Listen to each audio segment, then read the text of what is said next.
so far, 2 games in, Quakertown has used 2 pitchers. That's getting it done as Vincent Pellegrini went 7 strong and did not give up a run in the first game. And then Peyton Myers got a shutout over 5 innings last night. So you cannot have asked for better performance on the mound so far for Quakertown. 2 games, 2 pitchers, 0 runs.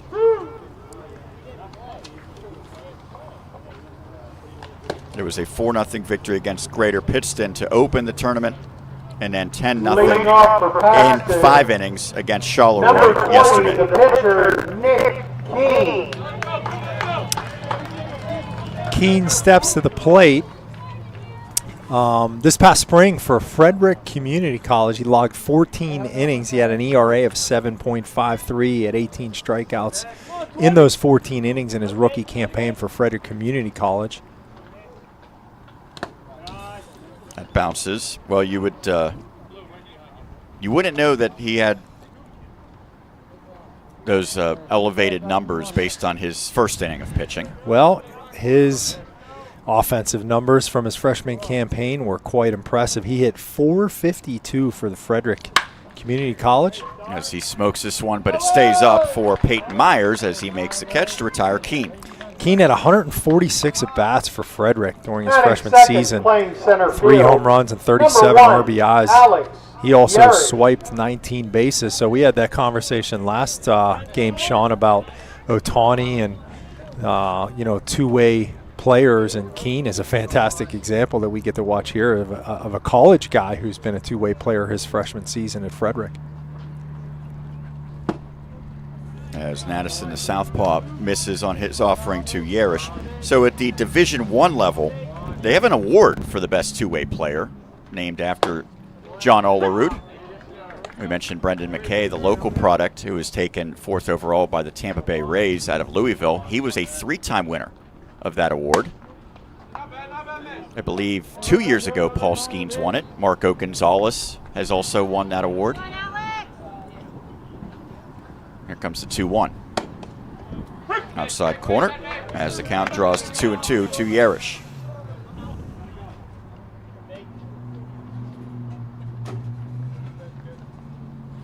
Yerish bounces this one. Calteria, strong throw across in time as he retires Ayar, as he's known, for out number 2. Batting third, left fielder, number 4. Ben Long. Really nice play by Qualteria there. He trusted his backhand. He had a really good idea of the timing that he needed.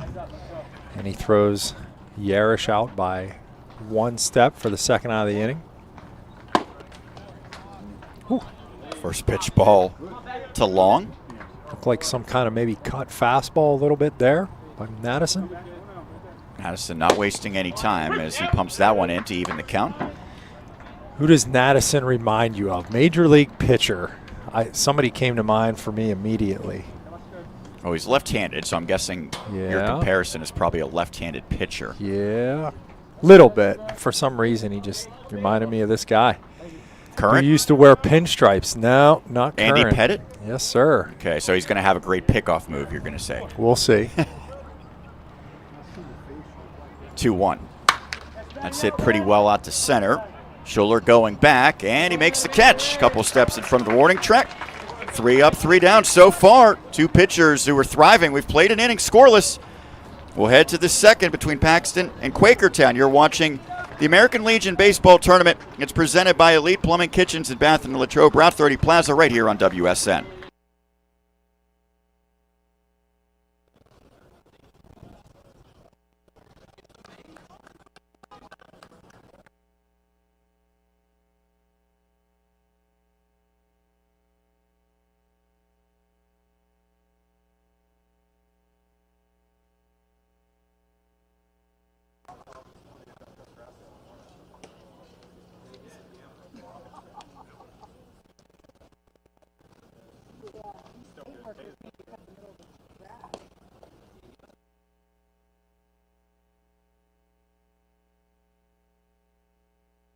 Folks, this past weekend, Pittsburgh was known as Picklesburg.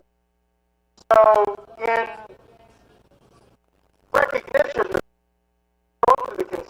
stand and get a bag of dill pickles, and they are cold and crispy. So if you like pickles, go up and see Tom in the concession stand.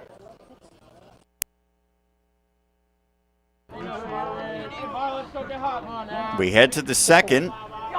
So far, 6 up, 6 Leading down. off the That has second been with inning, relative number ease for 11, these two pitchers. First baseman Ethan Bile. Quakertown at the plate, playing as the visitors here on the third day of this 5-day tournament at Rosa-Oglietti Park. First pitch from Keene misses. This is Ethan Bile at the plate. What a performance he had in a victory against Charleroi yesterday. 2 home runs, 4 RBIs. He drew a walk as well, and he's got the count 2-0 in his favor. It's that sky-high foul. Might stay in play, but it will drift out of play. As long as it stays away from that gray pickup truck over there. .667 batting average for Bile in this tournament. That's pretty good. 2-1. This seems like a power versus power matchup here. Mentioned Bile with the 2 long balls. Keene's never going to be confused with a soft thrower. This is low. This spring, Keene had 11 walks in 14 innings, mostly out of the bullpen for Frederick Community College. That misses. Ball 4, first base runner is Bile as he takes his base. After some pretty impeccable command in the first inning, issues a free pass to the leadoff guy, Beal. So far, these two pitchers, Sean, I would imagine are 2 of the more elite arms, starting pitchers that we've seen in this tournament to this point. And probably by design, right? You want to save your best guys for one of the biggest games, this winner's bracket championship, as Everett fouls off the first offering from Keene. It's such a, I don't know if dilemma's the right word. Obviously, you have to have a plan and then be able to adjust on the fly. But if you don't win one of the first 2 games, you're done. So if you're saving an elite pitcher for the third game, you have to be very confident in the guys you have in the first 2 games, as this one is sky high. Should be playable for the first baseman, Doris, and he makes the catch for the out. But if you are able to either split or, in the case of these teams, win both your first 2 games and still have your best pitcher available, maybe even you used him briefly, for instance, on Monday. Right. Well, then you're extremely well positioned. And I know that happened with your team this spring in the conference tournament, right?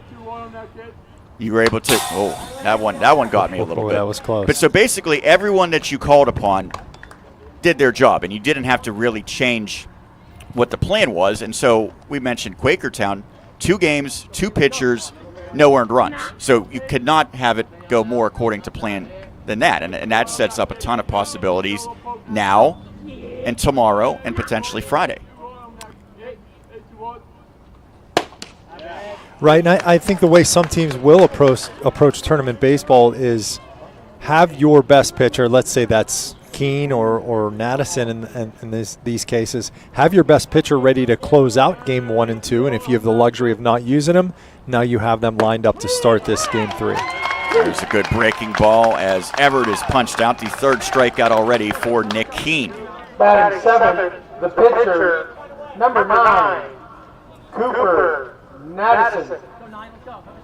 And so Madison steps in. So we have 2 9-man lineups here with no DHs.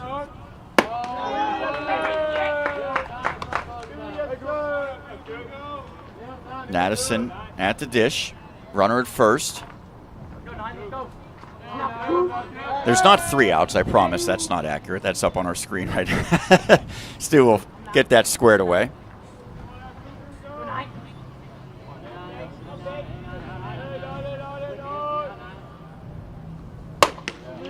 That misses. Flick should just be able to override that. He needs to figure that out. Keene Seems pretty relaxed on the mound, but he's got a really slow, deliberate delivery. Probably a decent guy to run off of. You just look for that leg lift and try to go on that first movement. That finds the zone. Something you don't see too often, and we haven't seen his 2-0 breaking balls. That tells you the confidence that Keene has in his repertoire.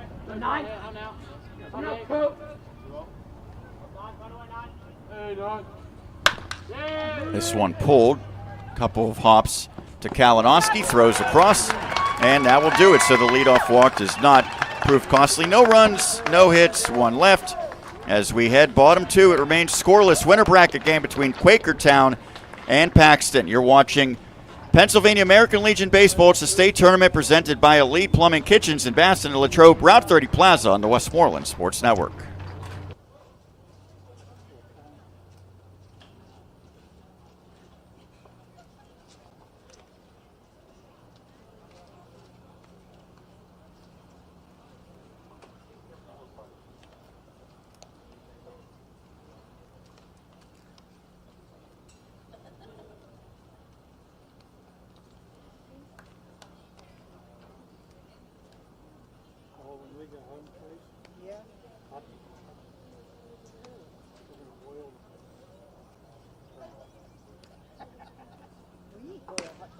I think we're just going to snap.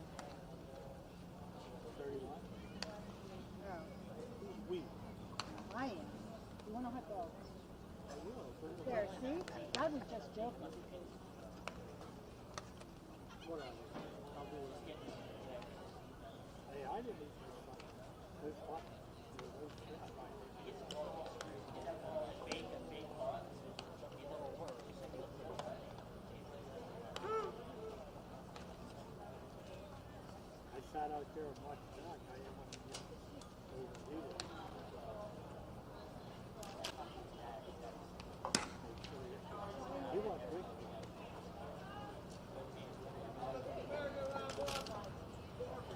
Leading off for Paxton, first baseman, number 8, Bubba Doris.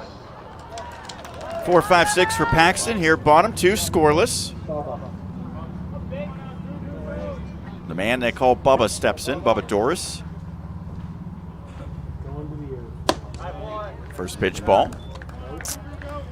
Doris and Keene, teammates at Frederick Community College. Doris also was a two-way player, similar to Keene. Not as big a sample size. He only had 14 at-bats on the season and only threw 4 innings for the Bobcats of Frederick Community College. He threw 5 scoreless in a shutout last night because that was an abbreviated victory. 10-0 Paxton defeating Latrobe by scoring 5 runs in the bottom of the 5th inning. Inside.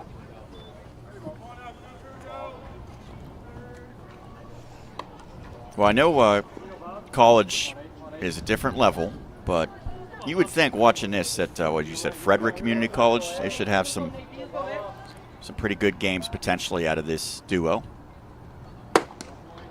That misses. Well, Frederick strung together a couple fantastic seasons, including this past year where they got themselves all the way to the Junior College Division II World Series. Swing and a miss. It's strike 3. They're going to have to throw down to first. And what a play by Pierce, playing the ricochet and just in the nick of time gets it to Bio, avoiding hitting Doris as it goes for the first out. That is an elite play on so many levels. Batting fifth, the shortstop, Just the awareness, Tyson. just the awareness of the catcher there to get rid of that ball as quick as he could. And there's really only one place to throw that ball, right? With that runner coming down the lane, it's an awkward angle for the catcher. And a really good backhand snag by the first baseman as well. So K2-3 to start the inning. The count 1-0 to the left-handed batting Tyson Gill.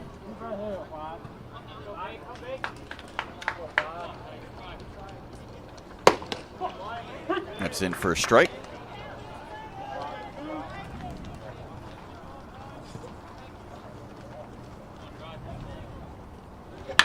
Gill hits this one past the pitcher and out into center field. That had to be pretty close to going into Madison's glove there. Instead, it goes for the first hit for Paxton. Batting sixth, third baseman, number 10, Charlie Long. Gill is a Bryce Harper fan.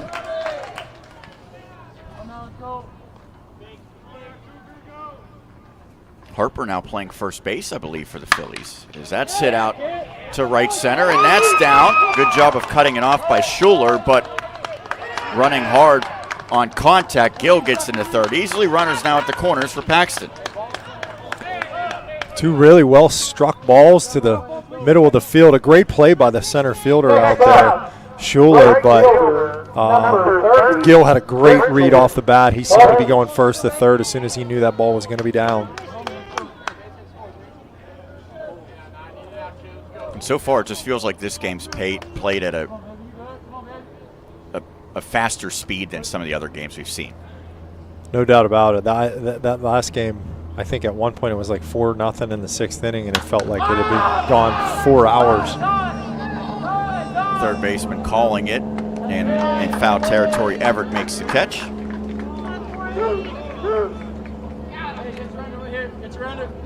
And so now Kalinowski trying to keep this inning going, batting with 2 on, including a runner at third. That's a big out for Madison there.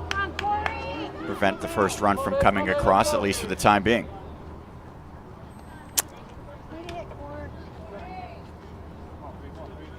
See if maybe Long tries to swipe second. He is running, and the defense will just concede the bag, not wanting to fall for his trick of getting in a rundown. It's a little bit surprising. This early in the game, I know you never want the other team to score, but he kind of gave himself up there. It is early. I think if that catcher comes up and makes a throw, maybe they record that out before the run scores. They're out of the inning. Now 2-0. Madison behind for one of the few times so far as he faces the number 8 hitter in the order.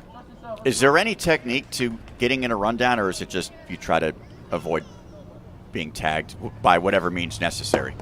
There's a little bit of timing involved. I wouldn't say technique. You just have to know at what point do I shut it down and give myself up and try to get in a pickle. But no technique. You just got to hope that the catcher's not that smart behind home plate. But there's a strike. So you're saying it's kind of if you were good at the childhood game of rundown in the backyard, then that might translate. So many times, Sean, like I ask our kids, our college athletes, hey, do you guys play rundown? And they're like, what? What is that? I swear I spent half of my summers when I was young playing rundown, and now the game is extinct, I guess. I remember that and buns. Did you play that? What was the other one? Buns. Buns, With a tennis ball, you threw it off the wall, and then you pelted someone if they had to run to the wall before you could get it there. Yeah. We had a different name for it. I can't remember what it was, but I know which game you're speaking of. Payoff pitch. Swing and a miss. So Madison gets out of the pickle in this inning as he strands a couple on base. No runs, 2 hits. As we head to the bottom of the second, it's still scoreless. You are watching the 2023 Pennsylvania American Legion State Tournament. It's presented by Elite Plumbing, Kitchens, and Bath in Latrobe, Route 30 Plaza here on WSN.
Leading off the top half of the third inning for Quakertown, number 44, Well, the game's going so quickly, I didn't realize that we had played 2 already. Head to the 3rd, it's scoreless.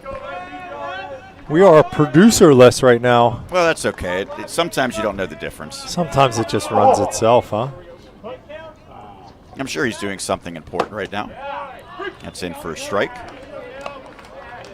8-9-1 in the batting order for the Blue Jays. These two teams, as the records indicate, I think have separated themselves so far in this tournament. And the way it's set up, they certainly could meet again after tonight.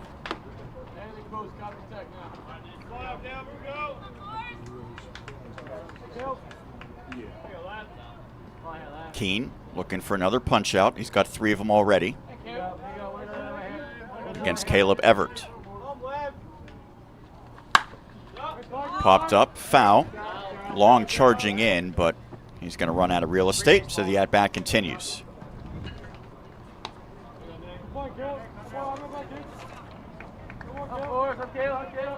We're so glad to be bringing this entire tournament here.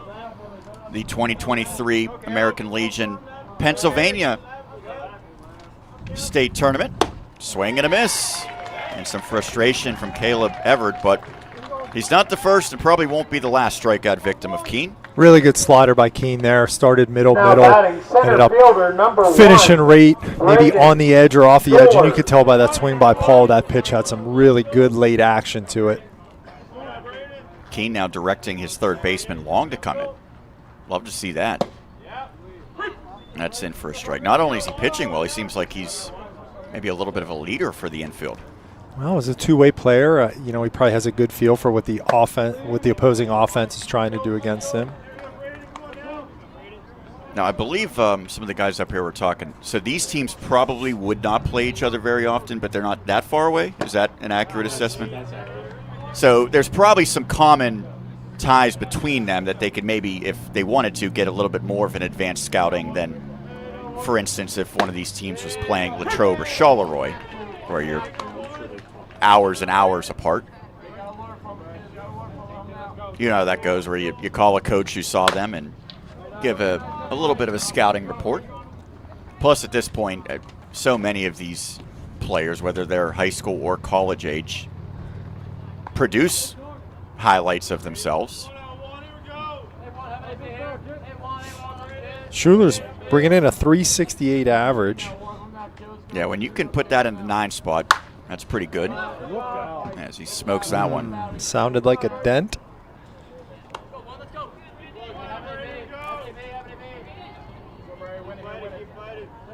Oh, I see Flick out in center field now. There's where he went. Swing and a miss as he gets Schuler to wave at that one. Looked like it was well out of the zone. So we are lacking a center field camera at the moment. Now batting number 23. If our setup here is an intricate one, and so he's actually typically in the room behind us. Now, if this was, let's say, at Seton Hill, I would have the equipment right next to me. I could be toggling between the other 2 cameras, pulling up instant replays as maybe that one headed that for might hit Flick. But it will stay in the yard, and the catch is made by Yerish. It goes for a 1-2-3 frame. 2 more strikeouts tacked on to Keene's ledger.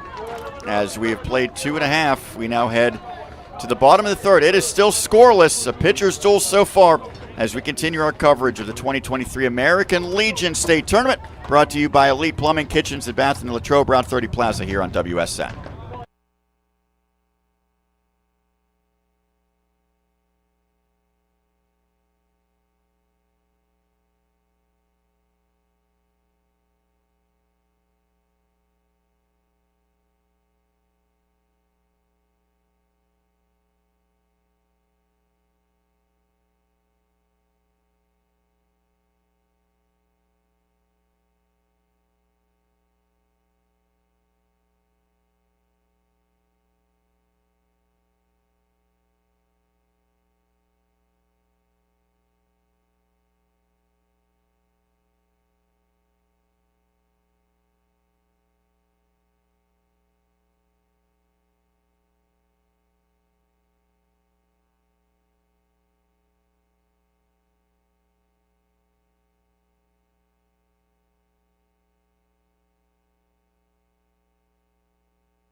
Paul.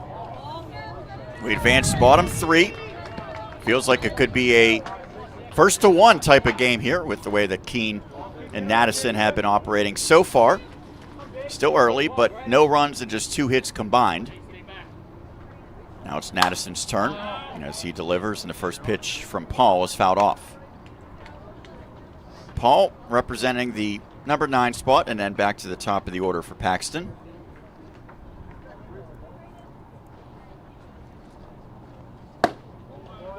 Good pitch, and Pierce did a double take. The catcher thought it was strike 2. Instead, the count goes even. Madison wasting no time. Misses high there. He's a guy that certainly would not be affected by a 15-second pitch clock.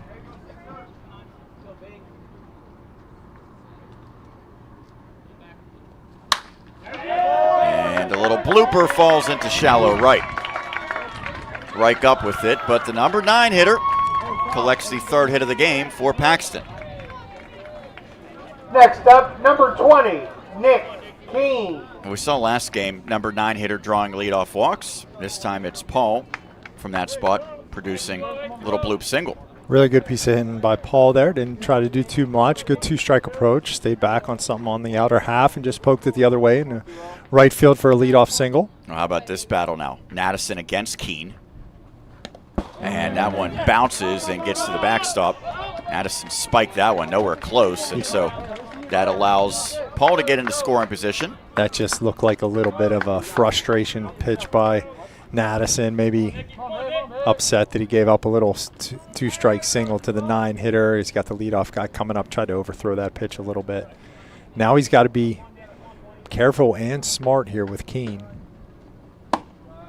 And so I don't think you want Keene bunting, but I wouldn't necessarily be surprised if he tries to hit the ball to the right side. In a game like this, especially knowing that he's the opposing pitcher. Yeah, there's some strategy involved here. Here's where you really want to come in on the right-handed hitter. That's a good pitch right there. I mean, what you're really hoping for is a ground ball to the left side here that keeps that runner at second base. So to hopefully induce that, you got to really come hard in, even though that's a little bit scary with Keene, how well he swings the bat. Well, he doesn't get a chance to swing it here as he draws a walk. And now batting number 1. Done a nice job through 2 innings. Now Yard. we'll have to get out of some trouble here. That is the first walk issued from the southpaw. Yarish grounded out in his first AB.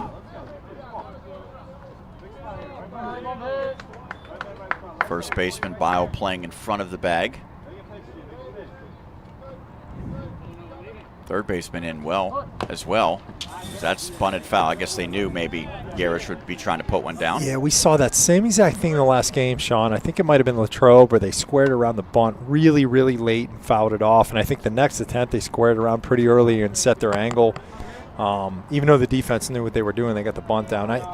Fundamentally, it's a sacrifice, right? Everybody in the ballpark knows it's happening, but the element of surprise is not as important as the element of execution.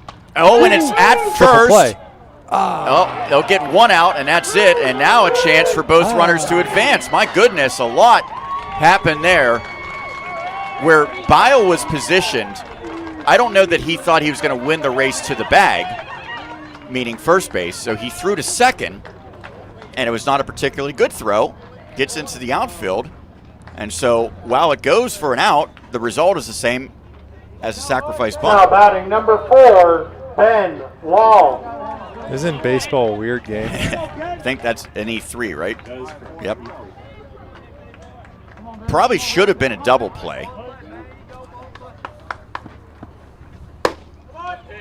That's a strike to Ben Long. Runner at third. Paul was... Boy, the momentum on that last play just swung in 2 different directions so quickly. There's a swing and miss. Well, Bio was playing in that it was remarkable that he was able to catch that one that was hit so sharply. And now the count 0-2. Madison certainly is going to look to try to get a strikeout here. And instead it gets away, but Pierce gets enough of it to deaden it. Looks like he's okay. Maybe I caught the umpire, actually. So he goes for a walk down the first base line, and now Pierce will talk things over. That could be a big break for Quakertown. If it did deflect off the umpire, you wonder if it didn't nick him, does that go to the backstop? So it's 1-2 on long. The infield playing in here, so they're saying we would rather give up.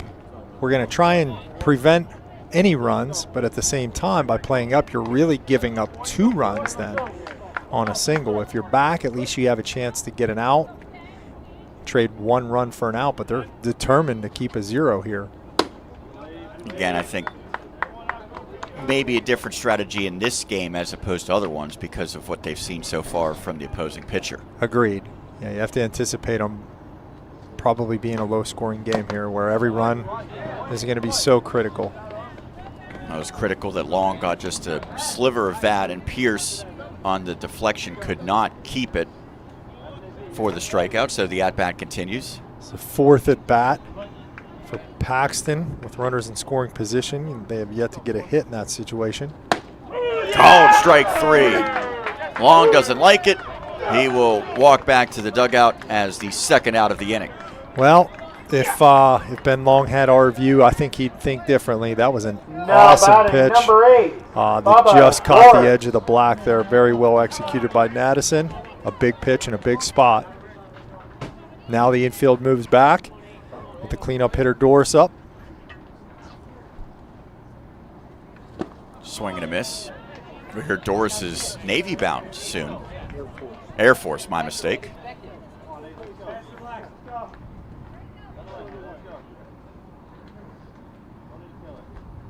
Oh, 1. Hits that well out to right, but Reich has it, and 2 are stranded. So both pitchers, really the stars of this one so far. No runs, 1 hit, 2 left on base. We head to the 4th. It remains scoreless between Quakertown and Paxton in the winner's bracket. The final game of day number 3 of the Pennsylvania American Legion State Tournament is presented by Elite Plumbing, Kitchens and Bath in Latrobe, Route 30 Plaza here on WSN.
Three scoreless. We move to the 4th inning. Nakeen back on the hill for Paxton. Quakertown coming to bat.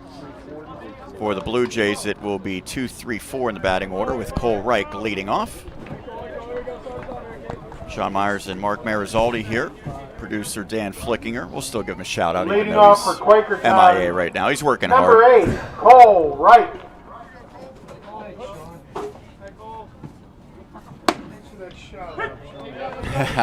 Tom wants a shout out. He has been, as I said when he came up, the real MVP for like 3 straight weeks now. This has become our second home as that misses and the count's 1-1. Tom Batcho. Yeah, I think we're still good with that. That's a strike. I'll take a water if you have one.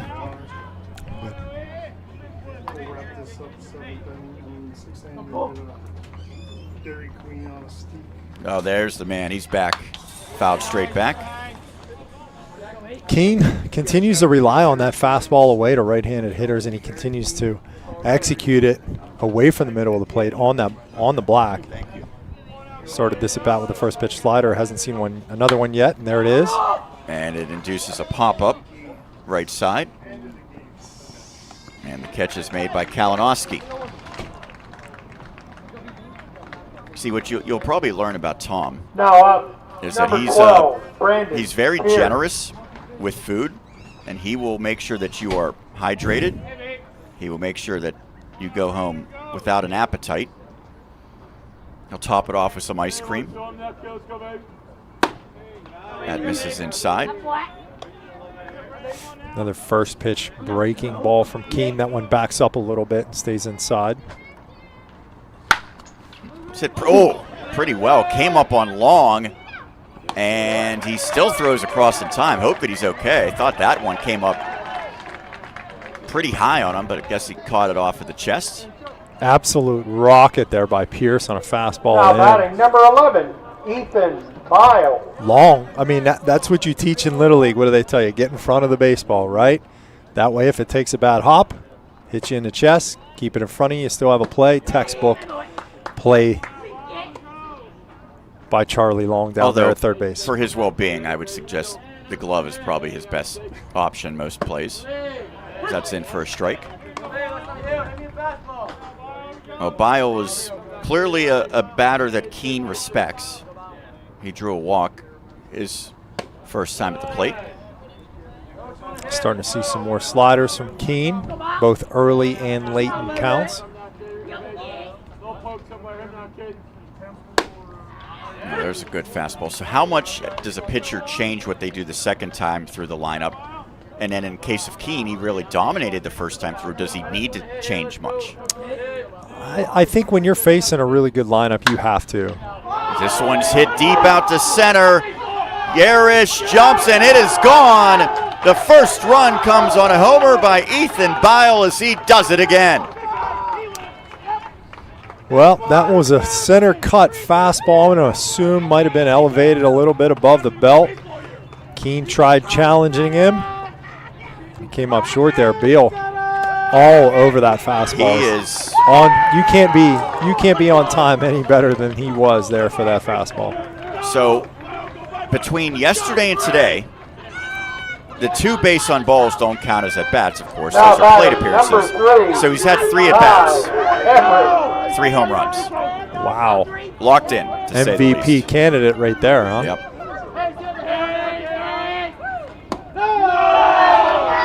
That breaking ball misses. So you wonder, well, would that be all they get against Keene? But might that be enough? As now he's maybe overthrowing that one a little bit. Yep.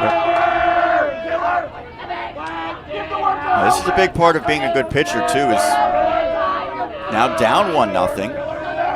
Can you get right back on track? I think mentally for Keene, what he needs to understand is that was a 340-foot fly ball. And you have to look at it that way as a pitcher. You got to take the emotion out of it. Home runs can be a little bit demoralizing. You see a little bit of emotion from Keene, but you know, he has to have that so what mentality. I gave up a fly ball. It's 340 feet. Just happened to be on the wrong side of the fence. So what? Ball 4. And so Everett takes his base. Yeah, there's no question that walk right there to Everett was a little bit uncompetitive for Keene. He may have been, I don't want to say rattled, but he let the last at bat affect the current one, and now he's got a 2-out situation with a runner on first base against the 6-hitter Myers. The first hit for Quakertown left the yard. Bile cleared to the center field fence. And now Ty Everett at first, Myers at the plate. Pretty athletic pickoff move there from Keene.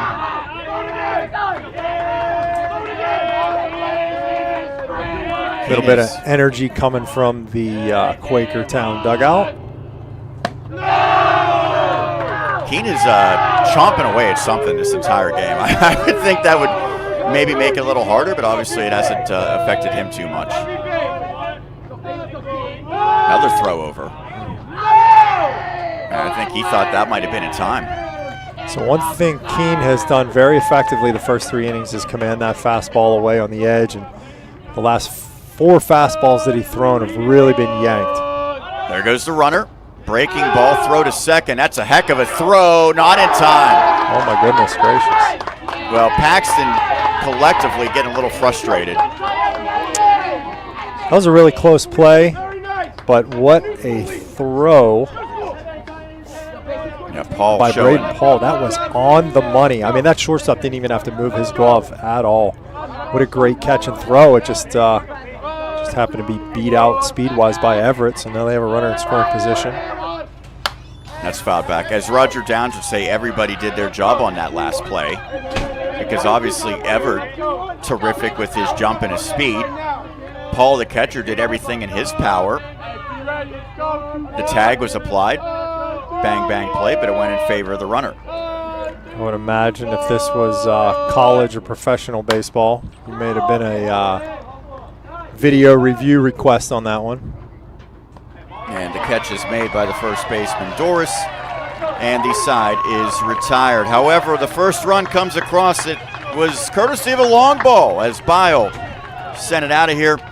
We will head bottom 4. Quakertown now up 1-0 over Paxton. You're watching the Pennsylvania American Legion Baseball State Tournament. It's presented by Elite Plumbing, Kitchens and Bath in the Latrobe Route 30 Plaza right here on WSN.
First run comes across in the top half of the inning. Home run for the Blue Jays has them up 1-0 over Paxton. A shutdown inning opportunity for Madison. One of the most important stats that we like to keep for our pitchers is how we handle our innings on the mound after we score. That's a big home run and get a lead. Really important for Madison to throw up a 0 here any way he can. That's Mark Marizaldi. I'm Sean Myers here on the Westmoreland Sports Network, the home for this entire tournament. 3-0. Catcher Pierce looked back to the umpire.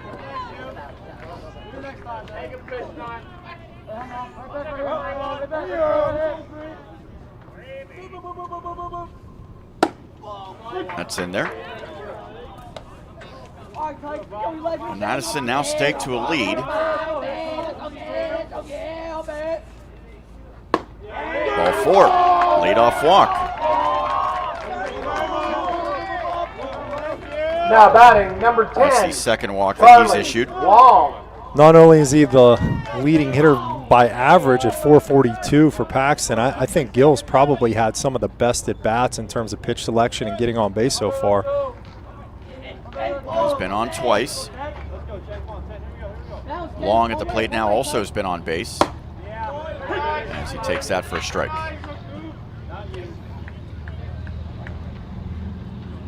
After this game, only one team will be undefeated left in this tournament. Both these teams know that they'll be playing tomorrow. Paxton against Charleroi, Quakertown against Falls. Really good job getting ahead by Madison there. We haven't seen if he's an Andy Pettit pickoff move yet. Yeah, he's been saving We're it waiting maybe. for it. Probably not a running situation 0-2. That one straight to the backstop, and they still throw down a second. Oh, awfully close. Considering that the ball went directly to the backstop, thought that was going to be a cakewalk for Gill. That was an absolute rifle by Brandon Pierce. Played it well off the backstop and came up and threw an absolute strike on a frozen rope to second base. A little bit late. One thing we've seen at this field is that catchers have a real chance playing it off the backstop to try to get runners.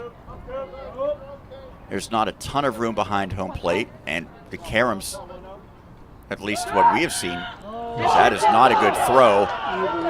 And now to third. Snowball. And that gets away, but this time it's backed up. So E1 allows Gill to third. Yeah, fundamentally just a bad play by Madison. In the throw, it wasn't that he had a poor throw there. It was that his footwork was really bad. He turned the wrong way there. What is the umpire conveying right now? I believe he gave a warning.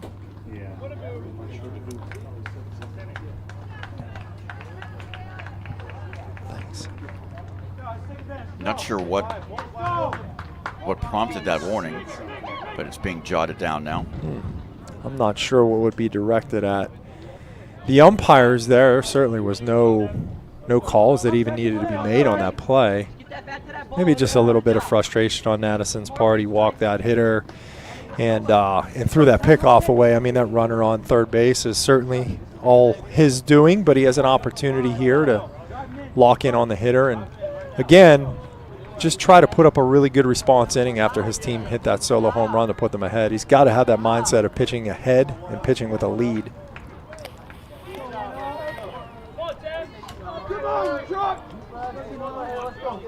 Now it's Charlie Long who digs in with the count 1-2 and an RBI opportunity with the runner at third. Quakertown decides to play the infield back here. They'll concede the run for an out.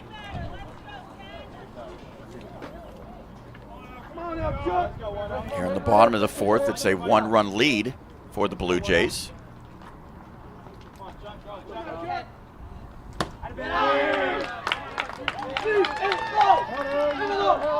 We have a pitch count on Madison. Any idea how deep he is? His 57th pitch of the game coming up. Swing and a miss. They have to throw down to complete it. And good job there of Pierce making sure the runner from third wasn't going to break. Good pitch execution, a really good window breaking ball. He gets a chase strike three, and a great job by Pierce keeping the baseball in front, freezing the runner at third, and throwing a strike to first base. So still some work to be done. That's a big first out. And now it looks like, now with one out, I like this move defensively. Quakertown is going to be stingy, and they're going to play in here. Against Foltz, a left-handed stick. First pitch strike. Really good spot right there. Good swing decision by Foltz. He couldn't do anything with that. He, again, in this situation, he's looking for something elevated, something up in the strike zone that he can hit in the outfield. Bounces this one, but foul, and now 0-2. A lot of talk about launch angle. Some coaches don't like it. Some coaches do like it. But this is a situation where, as a hitter, you have to understand launch angle does matter. We're not looking for a ground ball. He's got to get something out in front of the plate and hit in the air. Launches that one, but foul. And so what does Madison do, conversely, to avoid the ball being hit in the air? Well, I think he's got two choices. He can throw hard in, fastballs in on the hands, or he can throw some breaking balls like he struck out the last hitter, breaking balls down in the zone to get a chase or a rollover. That's a good pitch right there. That's an 0-2 breaking ball that's just down and away. That's exactly how you want to execute ahead in the count when you're trying to induce a ground ball.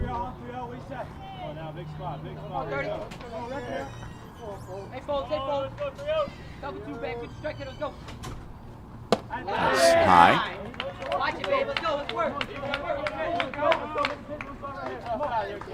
Tying run potentially is at third base for Paxton here in the bottom of the fourth.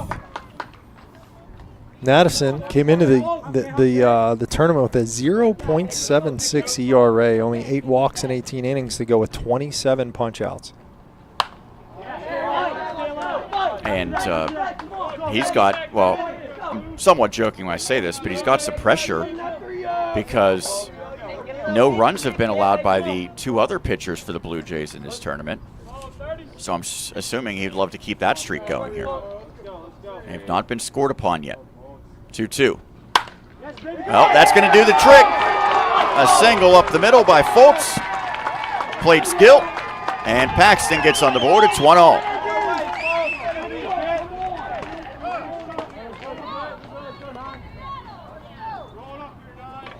Great at bat there by Fultz. Now batting number 3, Corey Kalinowski. He got a middle pitch, and you know the infield is playing a little bit quick, and the infield is in, so he had a lot of things in his favor there to have to try to strike that hard ground ball up the middle. It found a hole, and now we got a tie ball game. And if you're Paxton, you have to be greedy here. Can't just settle for 1 run. There's a bunt for single, and so far it's fair, and it's going to stay fair. That ball curved a little bit towards the grass. Thought initially it might go foul. Perfect placement. Kalinowski safe. Fultz moves up to second. Yeah, I don't think that was a sacrifice bunt. I think he just recognized that with the first baseman holding that runner, that'd be a good opportunity right there to try to keep the rally going with a bunt base hit. Now you have the 9-hitter Braden Paul, who singled to right field his last time up. 1 out. Foul tip. First baseman Biles playing in on the grass once again.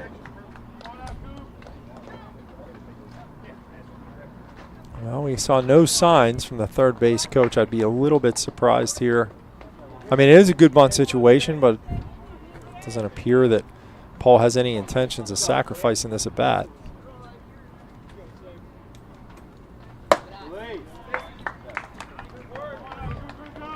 Number 9 hitter at the plate. Tying run has already been brought in, and a potential go-ahead run in scoring position now for Paxton.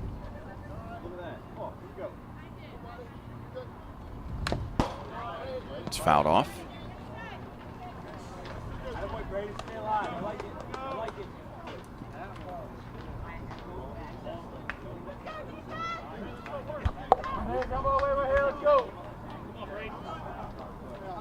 Could be a crucial moment of this game here.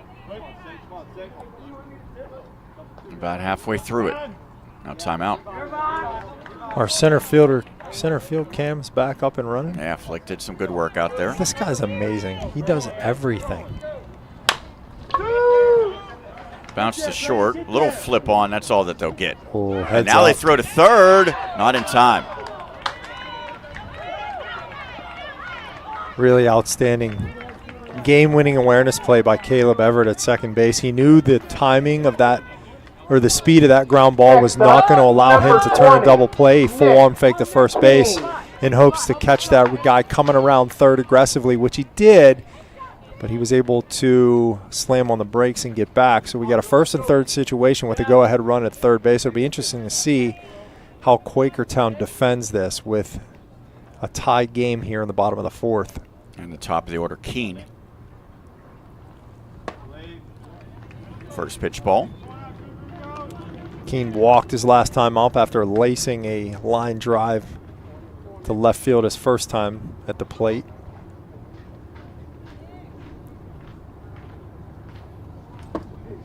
Runner goes, and again, Pierce and the defense will concede as Paul gets into second.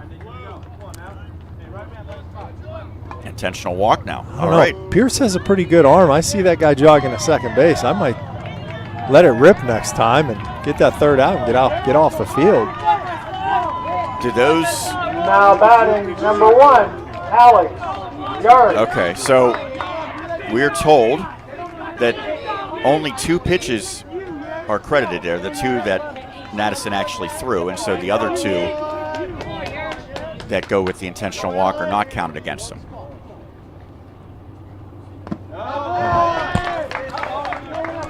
Yarish now batting with the bases packed, 2 outs, and he's got the count 1-0 in his favor. Yarish grounded out to shortstop his first time up and hit that screaming line drive to the first baseman his last at bat. It's a short again.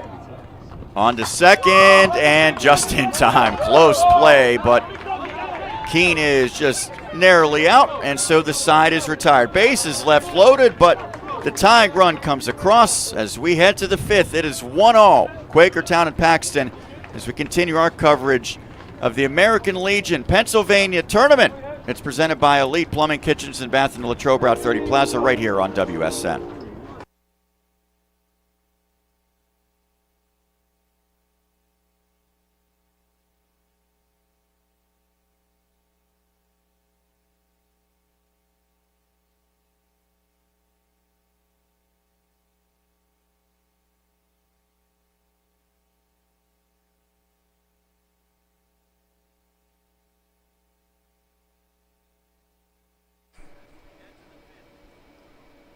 Do have a couple of emails to get to. Let's say hello to Matt Mapes. Shout out to Tom Kozlowski, Team Quakertown, rooting for you from Colorado. That's Uncle Matt and Aunt Gail. Shout out Legion from your man Sam.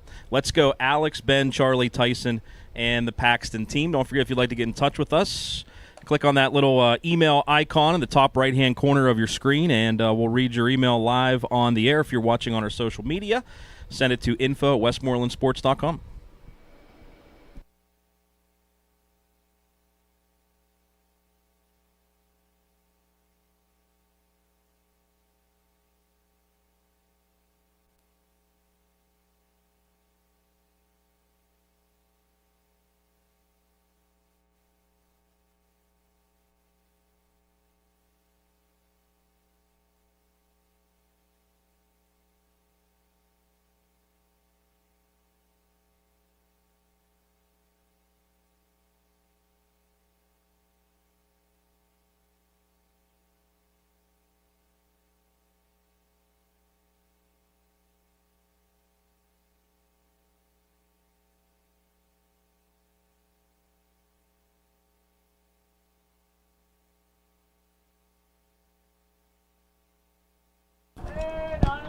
Bottom of the order for Quakertown. Back all square at a run apiece.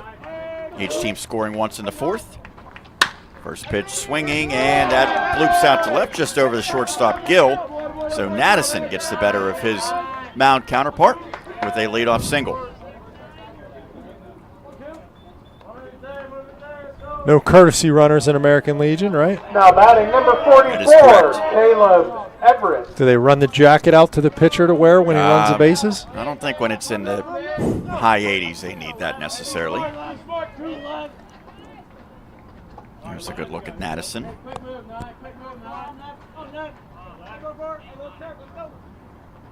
Caleb Everett lays off of that, but it's in for a strike. It's been a good one so far. Keene and Naddison, the pitching matchup. Keene has allowed just 2 hits. One of those went out of the park as the runner going popped up and out of play.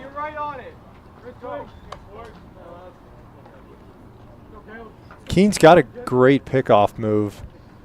He showed some athleticism holding runners there, but when he does go to the plate, it is a little bit slow and deliberate with a pretty good leg kick. But after that attempt by Madison, I'm sure you'll see Keene pay a little bit closer attention with nobody out.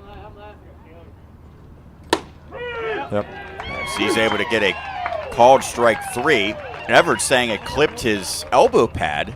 Umpire says, nope, I'm not buying that. That's a tough pitch for a right-handed hitter. A Now slider. batting number 1, Braden Schuler. Slider that really doesn't slide. Well, I'll tell you what, if it did hit his elbow pad, it's because he tried to get the elbow. Yeah. I don't think it did clip him, but you could see he made an effort for it too. That was the last attempt at, oh man, I think this is going to catch the inside corner. Ooh.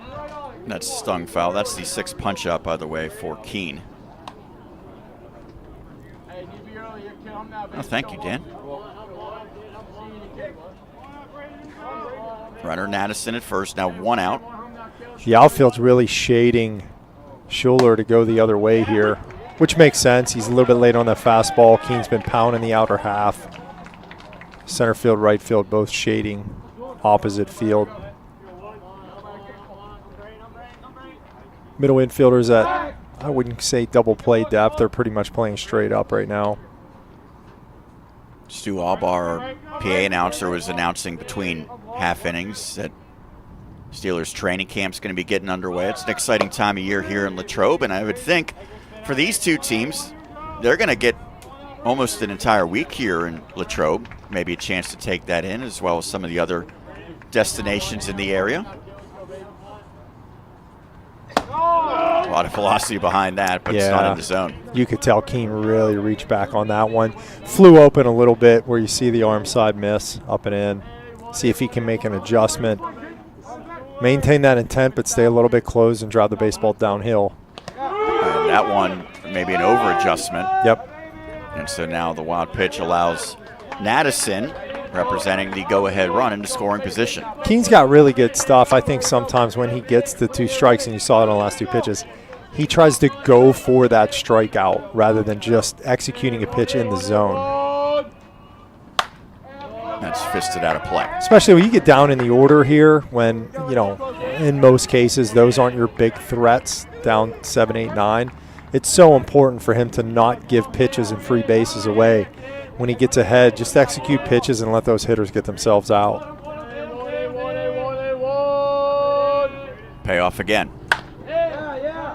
Just foul. Well, I mentioned that these teams, it's been a pretty good hike for them. Almost 3 hours for Paxton, more than 4 for Quakertown. There is something about enjoying your time outside of baseball when you make a trip like this. As that's fouled back. So if you're a coach or a manager, how do you kind of balance that? Because obviously, first and foremost, you need to win games. You need to have the players well rested and focused, but you can't just have them only think about baseball for 5 straight days. I'll be honest with you. Similar situation for us, not as much at stake, but when we go to Florida for a whole week, we're playing every day, similar to what these guys are doing. It's very hot, similar to what it is now. And as much as you want to enjoy the whole experience and have fun outside of your games that day, it's tiring, man. Payoff, ball 4. And so Schuler, the number 9 hitter, takes his base. 3rd walk issued by Keene. So as tempting as it may be to be like, hey, let's go do this and let's go do that. Like, these guys are here to win this tournament, and these games take a lot out of you, right? It's just a 7-inning game, but they're here an hour early, taking batting practice. Of course, they need to eat dinner afterwards. That's off of the catcher's glove. Throw to 3rd, not in time. I think a lot of these kids and they make those memories and enjoy that time together in the hotel, at breakfast, at dinner. I don't know if there's a whole lot of time for them to go out and experience activities outside of the game, but just the camaraderie that you create hanging out with your teammates in the hotel and at the ballpark. There's a strike. Well, I would just speculate that on the first 2 days when you play that early game and, maybe you're done by noon, that probably opens up opportunities. But when you play later in the day, you don't want to commit to something earlier and then not be fully focused. So I would think after a game, if you have an early one, that's probably your best bet to get some activities around Latrobe. Yep. That's a good pitch on the outside corner to even the count against Qualteria, the top of the order. Paxton chooses to play their middle infield back, and the corner's up right now with 1 out, conceding 1 run, but trying to keep it just at that. Qualteria swung the bat pretty good. He had a ground out to start the game, but squared up a first pitch fastball to center field, his second at bat. He seems to be on Keene timing-wise. I would think Keene, conversely, is seeking a strikeout here. Starting to go a little bit deeper into counts here this inning for Keene. He's been efficient up to this point, but he's been in 3-3 ball counts already here in the top of the 5th. Head out to shallow center. Yerish, here comes the throw, and it's on the first base side and gets away. And so the sacrifice fly brings home Madison. That pass ball looming extremely large. It is now 2-1. Really good at bat by Qualteria. He got a pitch. Little bit elevated. I wouldn't say he squared it up and got it on the barrel, but he certainly got enough of it. That's a little bit of a difficult play for the center fielder there. He's going to his left, has to stop, plant, and throw back across his body. And you can see how that throw carried a little bit down the first base line on him. And Schuler advanced as well on the play. Now up the middle.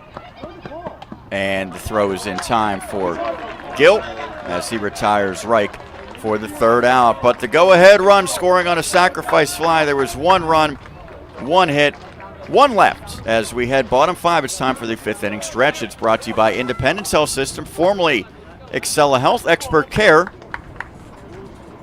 Here, we'll continue our coverage of the Pennsylvania American Legion Baseball Tournament. It's presented by Elite Plumbing, Kitchens, and Bath in the Latrobe Route 30 Plaza on WSN.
Bottom five, Quakertown back in front. Sacrifice fly in the top half of the frame has them leading 2-1 over Paxton. 3-4-5. For the second inning in a row, Madison has an opportunity to have a response inning. We're looking for a 0 here after our team scores. Was not able to do that last time. High in the air. Out to right, and Reich calls it in. Big first out there for Madison. Now batting number 8, Bubba Doris. That fastball got in just a little bit on long. Didn't quite get it on the barrel. Lazy fly ball to right field, 1 out, bringing up Bubba Doris. He's Nathaniel on the official roster, but they call him Bubba. Asked him about that on a video you can go back and check out on our Twitter account. Make sure you're following all our social media accounts with the Westmoreland Sports Network. This one's to first. Bobbled. Pitcher covering, and oh, look out. Madison is a little hobbled after that. He did make the play, got up immediately. We'll have to see how he's feeling as he tries to walk it off. Yeah, that looked on. He did a great job getting over to cover early. Really looked like his foot buckled or slipped on top of first base there. He's feeling it right now. Yeah, that ankle had to have rolled there. That looked so awkward. That's one of those injuries that, like, you got so much adrenaline going, you got 2 outs, you want to finish the inning, and as soon as you go into the dugout, it's going to start throbbing on you. He just got to he's got to get through at least one more out.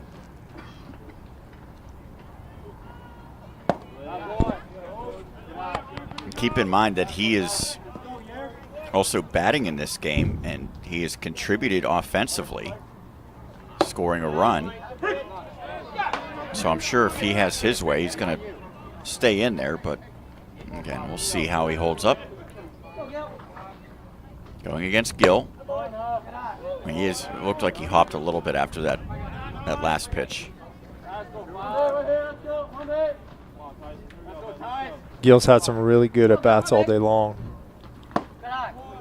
Very selective at the plate. Gets himself in another favorable count here, 3-1. See if he can reach base for his 3rd time today.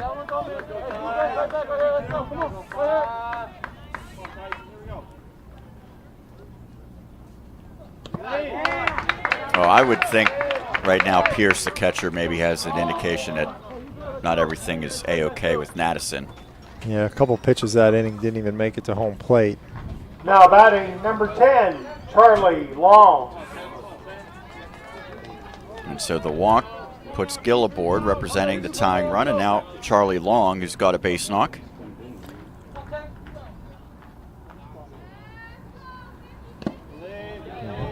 Good block by Pierce. Another one in the dirt there from Madison. I don't know, probably a good time to take a trip as a coach. Just remind him that he's 1 out away.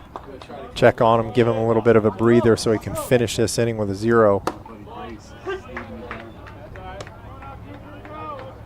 1-1 to Charlie Long. A 2-1 lead for Quakertown. This is the winner's bracket. A couple of teams with 2-0 records.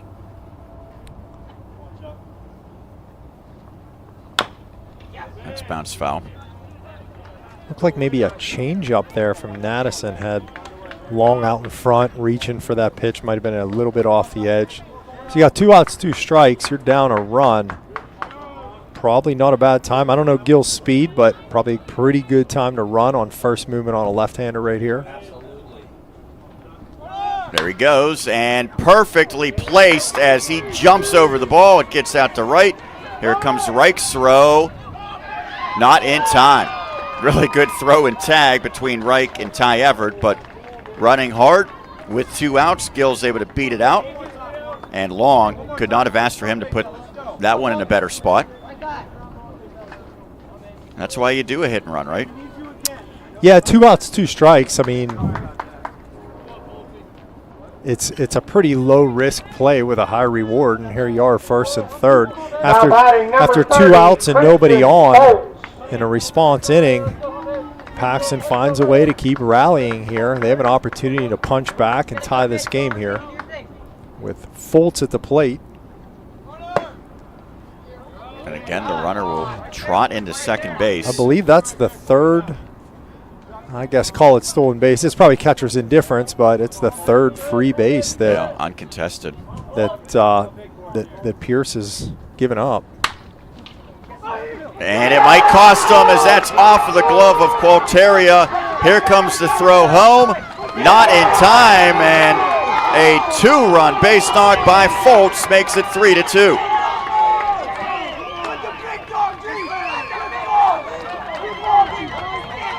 Well, Fultz came through last time with a single to center field with runners in scoring position, and wouldn't you know it, the game put him in the same exact position, and he cashed in once again. What a huge, huge hit for Paxton there, going from nobody on, nobody out.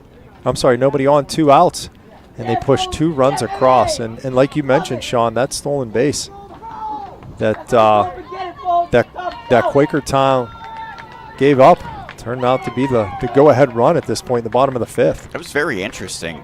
Now batting Madison number 3, had a one-on-one conversation with the home plate umpire for about 30 seconds there.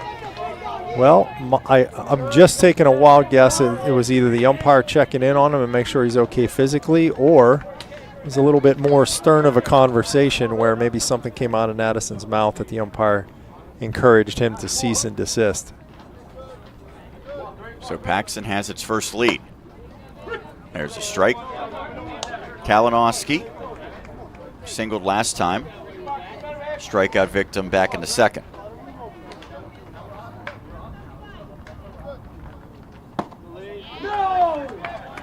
We're seeing both starting pitchers sort of cruise through the first 3 innings and labor through the 4th and 5th.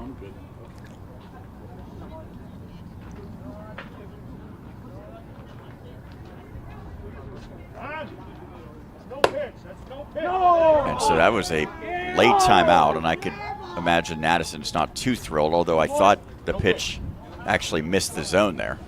I'll tell you what, this is a great baseball game right now. You've got a 3-2 game. You've got 2 really good pitchers. You've got 2 teams that have been fighting and scratching and clawing for extra bases and responding to each. It's like a, one punch and the other team punches back here.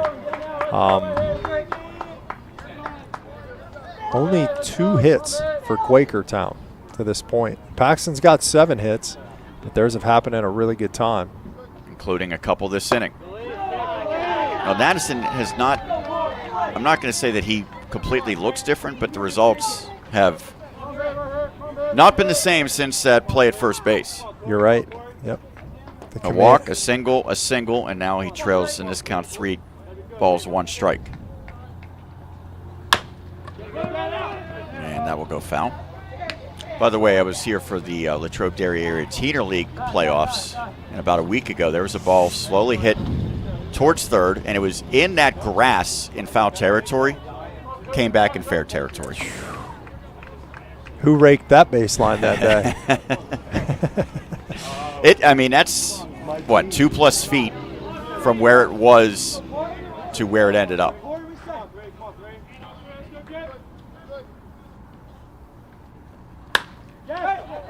As that one's caught by Quakertown, and the side finally is retired, but 2 runs come across as Paxton takes the lead. They now have a 3-2 advantage as we head to the 6th.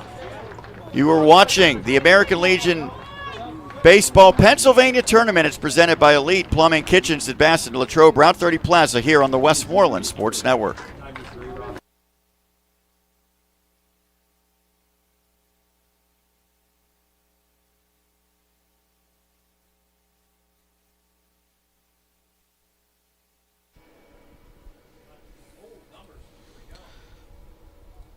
Folks, don't forget you can buy your very own download of today's broadcast and keep those memories for a lifetime. All you have to do is click on the Buy Download button, fill out the information, and a link will be sent to you right after the live broadcast ends. You click that link, and you can download the game and have it on your laptop. Do whatever you want with it. Cut it up, make highlights, and you can have that for the rest of your life. Click on Buy Download right now on Westmoreland Sports Network.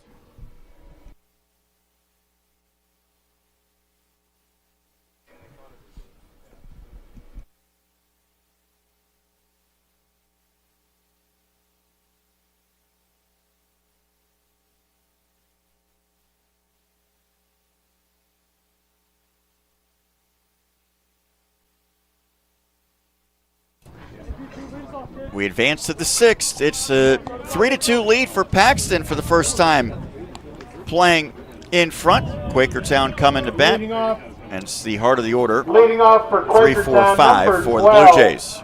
Brandon Pierce. Pierce leads Quakertown in average. He was hitting .411 coming into this tournament. 3rd on the team with 15 RBIs. He's 0 for 2 on the day with a strikeout and a ground out to third base as he swings and misses at Keene's first delivery of the top of the 6th.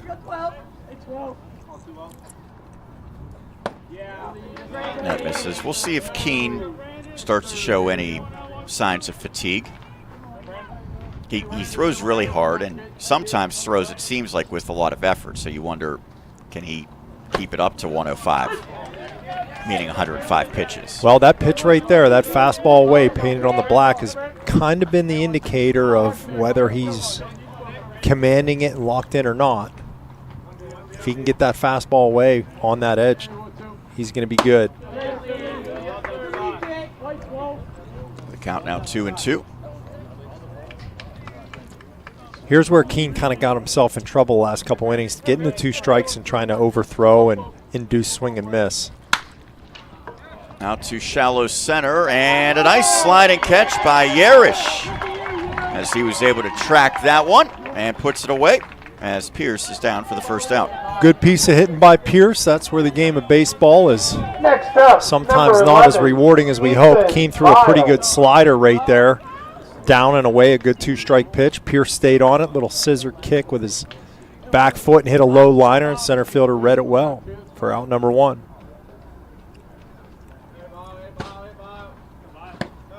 That misses in. So you mentioned Bile. It's either been a walk or a dinger so far, huh? And we saw even from the first at bat, because Keene was basically untouchable for the first 3 innings. He really did not want to give anything over the plate to Bile then. Swing and a miss. I would imagine you're going to see another one of those here. 2 sliders in a row from Keene. That one maybe even got a little bit more of the plate than he might want on it 2-strike pitch as that bounces. And there's, that Keane threw a great slider of the pitch before, right? Got a swing and miss, and that one he tried to throw it harder or more break, and it's an ineffective pitch. I think he just got to continue to trust his stuff, execute over the middle. Called strike 3, that time on the inside corner, and Bile does not argue it. He's nodding his head saying, yep, that was there. He was fooled that time as Keane gets the best of him for the second out. We've seen a couple of those pitches today, especially from Keane, where that's not a great slider, but it's an effective slider, right? It doesn't break the way it's supposed to. It sort of backs up on the right-handed hitter, but the hitter sees that pitch inside or assumes it's going to break because it's a slider. It doesn't. He's fooled, and he goes down looking. So when you look at these teams and you're just looking at the rosters, you see the ages. There's a ton of 18 and 19-year-olds. Does it look like a lot of guys who are college caliber players? I would say so, just based on physical appearance. A lot of these guys pass the eye test. Yeah. I mean, you look at the rosters and they have a half dozen 19-year-olds or something along those lines. And it's something that the American Legion did, I'm not quite sure, maybe 15 years ago, increase the age to 19-year-olds, which I thought was great. As the participation started to drop in American Legion, it was a great idea to try to, capture some of those kids who might go to college leagues in the summer. And if you can keep some older kids around, it's going to improve the quality of the league.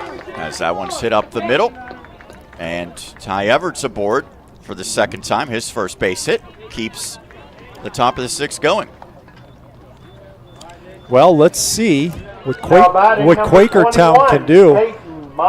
Last inning, Paxton, same situation, nobody on, 2 out. You see what they did? They rallied for a couple of runs. Quakertown now at the number 6 hitter in the order, Peyton Myers. He has yet to reach base. And he's 0 for the tournament, although he did also put up a 0 as a pitcher through a 5-inning shutout yesterday. And that gets away. And so Paul has nothing other than an opportunity to toss it back to Keane as Everett gets into scoring position on the wild pitch.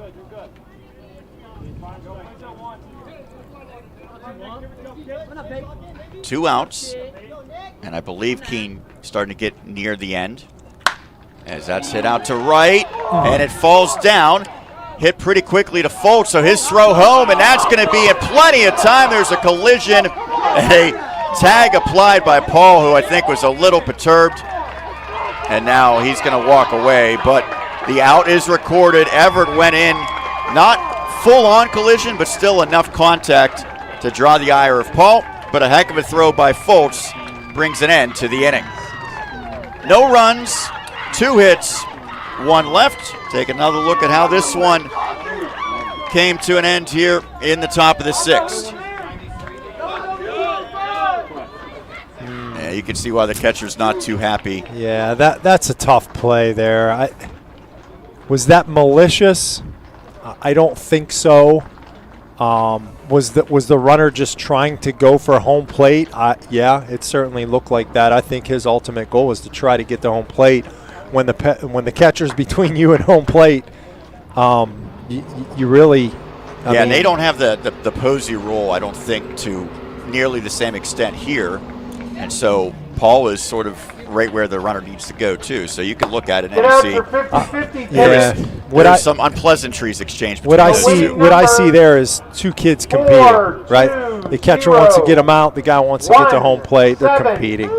There's nothing wrong with that play at all. And I thought the umpire handled it perfectly. It was an out. He kept his eyes on both players, make sure that they both walked off the field. And here we go. It's a 1-run lead for Paxton. They've got some great momentum after that 9-2 putout as they head into what potentially could be their last at bat of the day.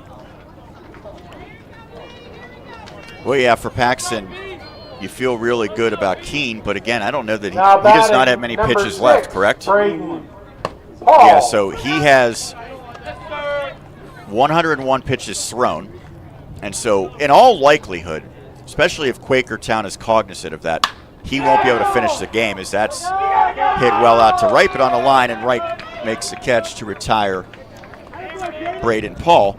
So you would love, certainly, to get one more run here and give yourself some breathing room, especially knowing that Keene probably will not finish the game. Looks like Braden Schuler, center fielder, is heating up in the bullpen. A little side wind action. He's got a little sidearm stuff, huh? Yeah. Doesn't every reliever? Not a knuckle scraper, though. No. Madison, by the way, after what was seemingly a fairly notable stumble and potential ankle roll at first base, has stayed in this game as the pitcher. Misses there. 2-0 to Keene. So I think that's an indicator that the ankle's not bothering him too badly right now. Got to be careful with Keene here, a 2-0 count. You don't want to groove a fastball. Yep. That's a good pitch. That was Madison's thought as well. He came with a 2-0 breaker right there, located on the outside corner. I've already seen them intentionally walk Keene. He's also drawn a traditional free pass in this game. Bounces that foul, and that stings him. Do you like the no batting gloves for Keene? Love it. Love it. Yeah, it's one less thing he has to undress when he gets to first base, so I love it. Dirt does the same thing as batting gloves, right? You just rub dirt on your hands? Well, you can see that one stung him. Well, Madison now with pitch number 100 forthcoming. That one not anywhere close as the count goes full. Remember, you can finish an at-bat if you go above 105 during. Swing and a miss as he comes back and gets Keene. I'm not sure if that was a fastball or a changeup, but Keene was certainly out in front of it. Next up, number 1, Alex Yarrick. That is the fifth strikeout. I don't recall seeing anyone warming up for Quakertown, but should see. Well, maybe someone soon. who's in the field right now that did not potentially get the opportunity. Or maybe they just did it out of our sight lines.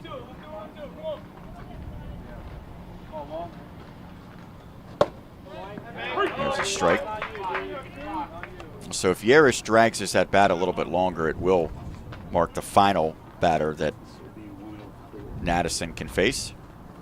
Popped up, and it should be playable, and it is for Bile, and that's big because now Madison can get through the 6 innings, and they do not have to go to the bullpen. Now we'll see if the offense can do anything as we head to the 7th. It is 3-2 Paxton over Quakertown. Blue Jays coming to bat as we continue our coverage of the American Legion Baseball State Tournament, presented by Elite Plumbing, Kitchens and Bath in Latrobe, Route 30 Plaza. Don't go anywhere. We continue on the Westmoreland Sports Network.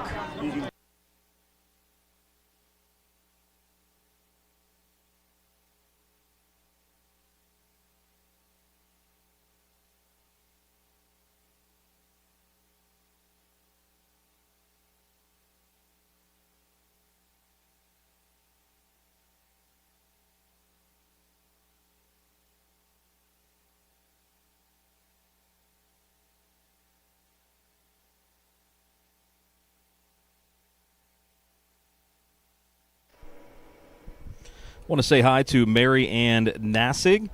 Good luck to our grandson, Corey Kalinowski, and the rest of the Paxton team. Keep moving forward. Love, Nana and Papa. Thank you very much for that email.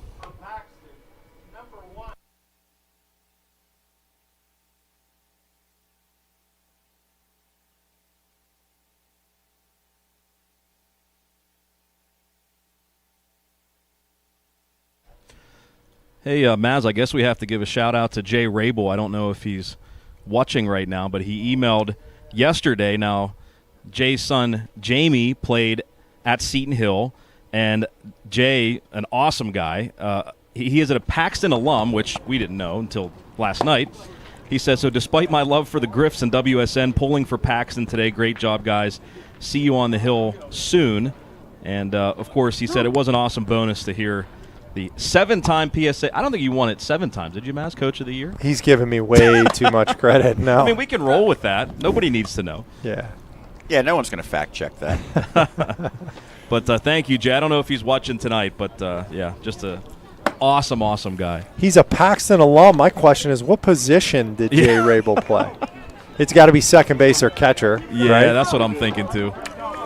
I can't see him anywhere else. Quakertown, number 9. Well, we have a pitching change as Cooper Alex Yerish takes over, Medicine. coming in from center, and taking his spot is Nick Keene, who went 6 strong, in line for the win. That's if Yerish could get the save. 7, 8, 9 in the batting order for the Blue Jays, starting with Madison.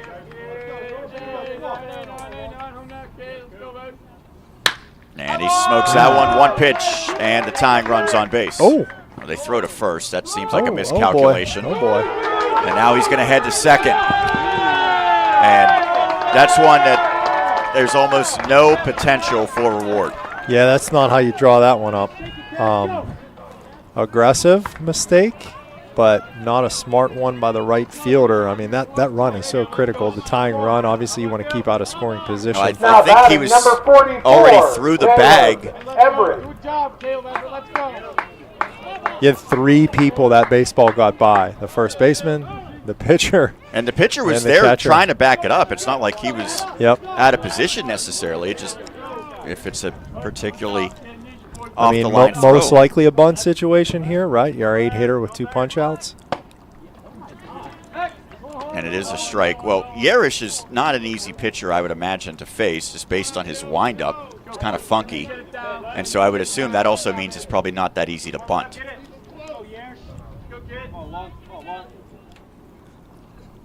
Swing and a miss. Yerish almost looks like he's throwing to second base when he starts his windup. It's different looking.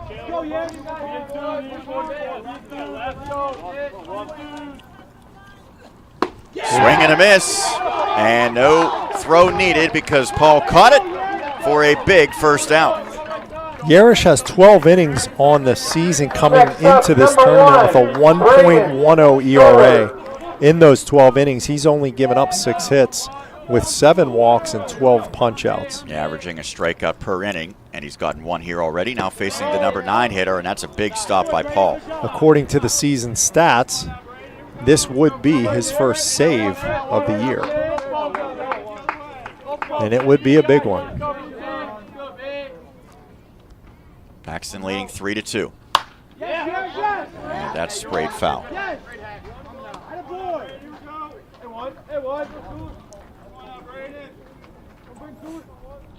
It really does look like Yerish is. There's Jason Bush, the man that's responsible for putting this all together.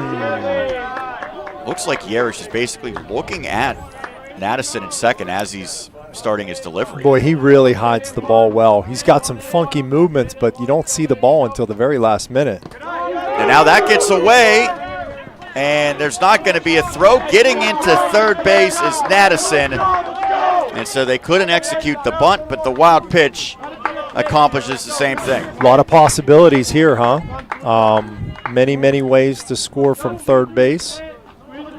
Top of the order's on deck. The mindset here for Schuler is to hunt something above the belt and elevate it into the outfield.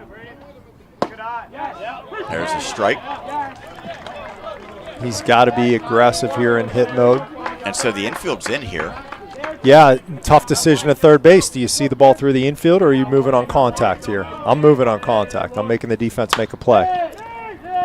And now they throw and safe, so no out is recorded.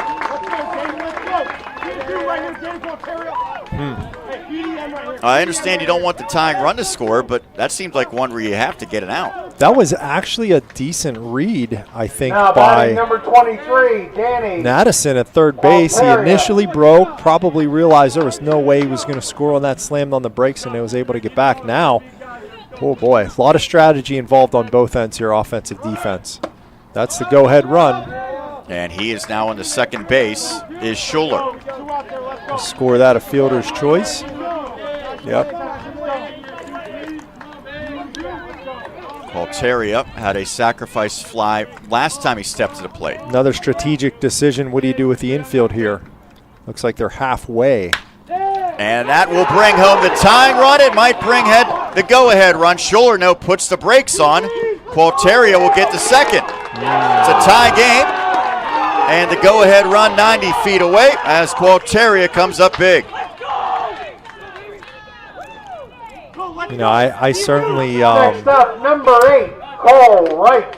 Christian Fultz has had some big hits. He, 2 singles with runners in scoring position. He may be responsible for a couple of RBIs, but boy, he's given up a couple of free bases here on the defensive end. That errant throw at first base, and then just airmailing the cutoff man in that situation. Continues to hand over some really good opportunities to the Quakertown offense. At least, by keeping that throw down and hitting the first baseman as a cutoff man, you keep that runner at first base. How critical is that? Well, you're one pitch away from a double play and getting out of the inning, but now with runners at second and third, you have to play the infield in, which obviously is a disadvantage positionally. So that one throw can affect so many strategic decisions here on defense. I want to pose a hypothetical to you, but we'll see this first pitch to Cole Reich. Go ahead, run at third. You're thinking squeeze, aren't you? I am not. Okay. It's a different topic. As that's a heck of a block by Paul. So I believe the number for Keene was 101. He could have started this inning. Would you have, at the time, I know we know how it turned out, would you have considered using him to the max? Yarish gave up that leadoff single on the first Here's pitch another of the question. Can you bring Keene into pitch right now? I would imagine you still could, but he can. You have a 9-man lineup. He can only throw 4 pitches Correct. and finish an at-bat. Correct, but he can come in and get a strikeout if you need it. Let's go, kid. Here we go, baby. 1-1. There's the strike. And obviously they know Yarish is a good pitcher, but he came in and Madison on the first pitch he saw deposited a single and then moved up on the air, and then wild pitch, single, he's home to score the tying run. 2-2. And I always think if you have the opportunity to keep your starter out another batter, another inning, you do it just because you don't know what the reliever is going to do when he comes in. Might not have his best stuff. As that just misses. Yarish thought that was strike 3. Cole Reich is struck out looking on a fastball away. He's popped up to second base, and he has a ground out to shortstop. So far, he is due to cash in for Quakertown. Instead, he'll take ball 4 and load the bases. Not the worst thing in the world, I would say, for Paxton. I would agree with you there, Sean. That's not really Next too up, harmful number of a walk. 12, Brandon Pierce. I think probably one of the negatives, well, I guess is going to maybe be the case anyway, but you are much more likely to see Bile now in this inning. Yes. Unless you can get a double play here. Yes, that's the dangerous part of it. There's a strike.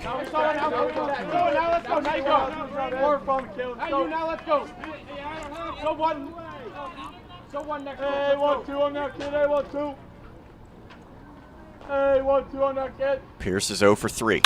Hits this one sharply and through. That's going to score the go-ahead run. Station to station, everyone moves up. It is now 4-3.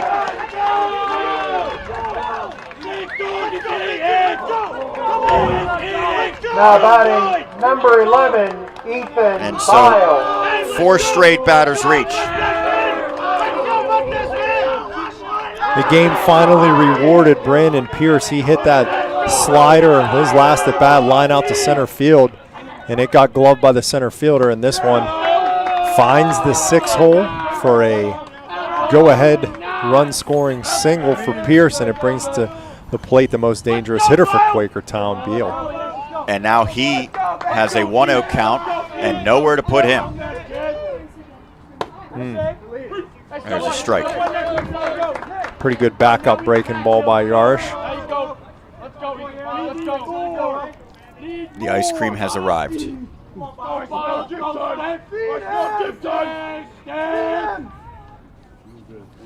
Swing and a miss. Quakertown hoping that there's some room for more dessert in this inning. They're up 1, but they want to really break this one open. This has got to be the hardest time of the day to hit, right? Twilight, where it's a little bit dusky, but the lights aren't really too much in play. That almost hit Bile. He was saying it did. And the umpire said, no, it didn't. Still 1 out. Not all that deep. But it falls in. And oh, no. Now an errant throw. No one is at third base. And so 2 runs will score.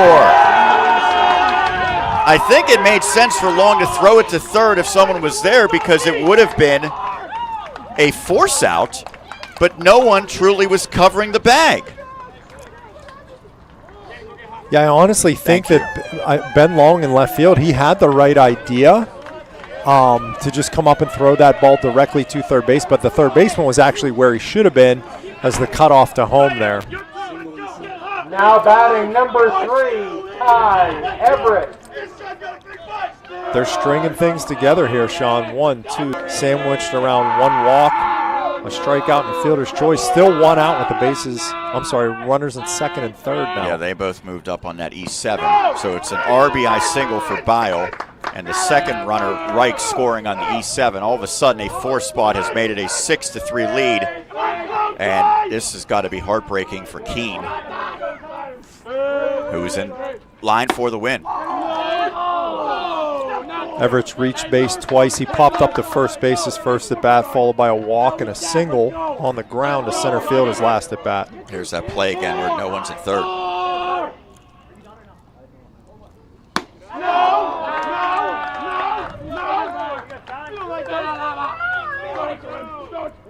Count 2-1. Ty Everett is the 8th hitter this inning.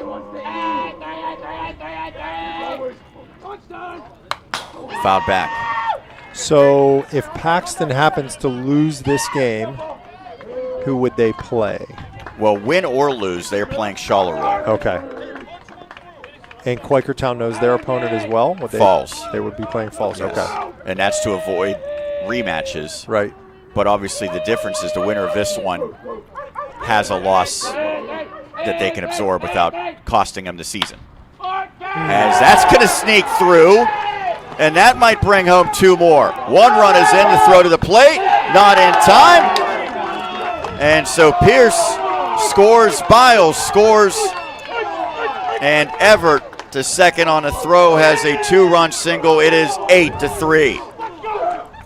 If I'm correct, Sean, every single hit, excuse me, this inning has either been through the 6 hole or through the 4 hole.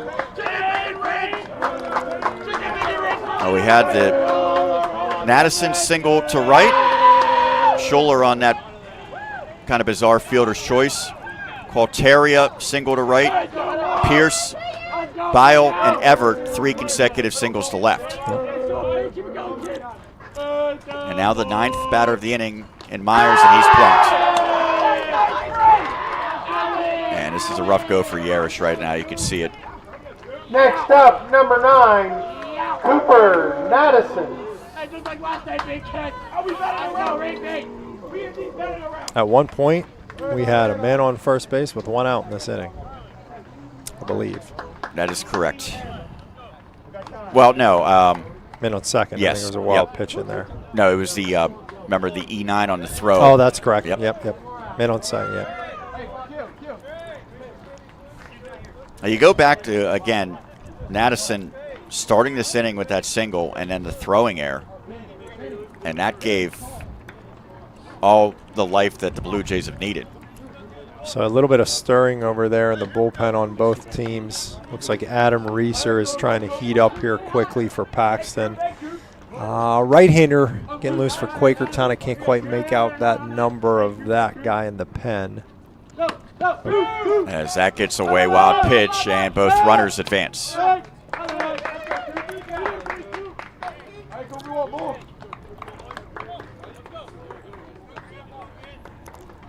Oh, We saw last night with Latrobe how quickly a game can turn. Yep. And you would have never, ever thought that Quakertown would get 8 runs in this game the way that things had gone through 6 innings.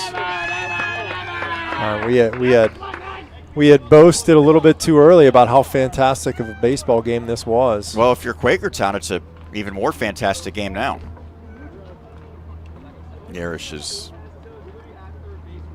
going to angrily make his way to the dugout. He's not happy right now, and understandably. Yeah, that's the competitive side of him for sure. He's had a little bit of a tough day at the plate too. A couple of ground outs, a line out, and a pop up. And then he just got a little bit snake bitten on the mound here in this last inning. 33 pitches. Into the game for Paxton is going to be number 29, Adam Reeser. And so he's going to inherit the 2-0 count. Thank you. All right, so now, if I'm correct on this, for Paxton, if it ends in a walk, number 29, does that get charged to Yarish still? Adam Reeser. I'm sorry, what's that? If this at-bat ends in a walk, since the count's 2-0. I know if it's 3 balls, it would get charged to Yarish. I'm not sure about 2. I'm not sure. Let's ask our researcher, Mr. Flickinger, to look that up for us. He's not doing anything else. He might as well. Yeah. Reeser on the season. He actually might be passed out back there. I'm not sure. He's been here a long time today. Reeser has only thrown 5 innings. He's only given up 1 hit in those 5 innings with 2 walks, 5 strikeouts, and has allowed 0 runs.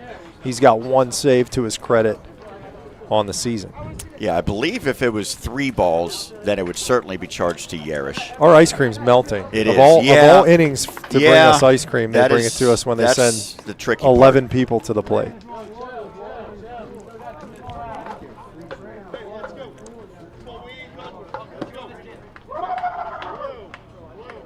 This half inning has taken longer than about 3 innings combined previously.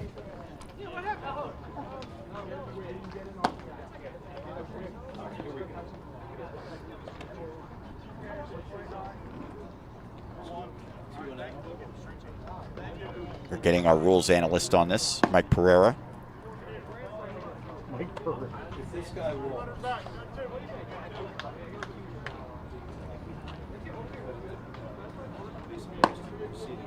Okay.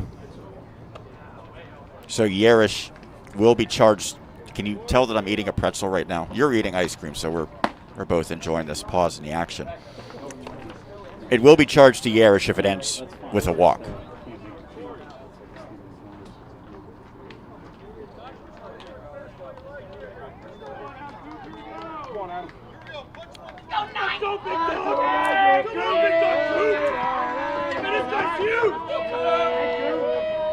Madison still at the plate. To first.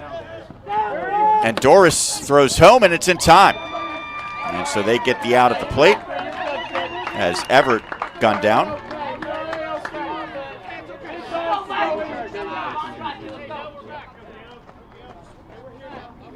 Next up, number Myers moves to third on the play. Caleb Everett. That's a really underrated play by Bubba Doris there. He's got to field that ball on the run, throw off the wrong foot, make an accurate throw to the catcher, and Paul's got to catch and tag with that runner barreling down at third base. Maybe it's not a huge run to cut down, being down 5, but it's definitely an athletic play by Doris. Check swing, and Caleb Everett did not offer. Well, it's better to go to the bottom of the 7th down 5 as opposed to down 6. Very true.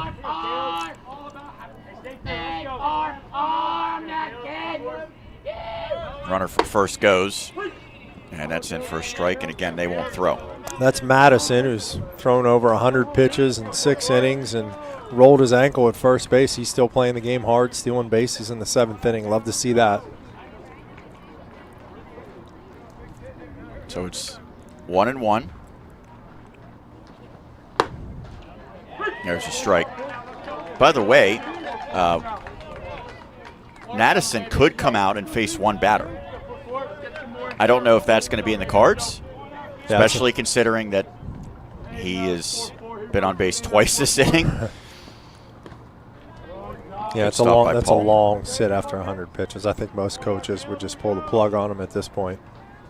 And again, you know, he could only face one batter no matter what.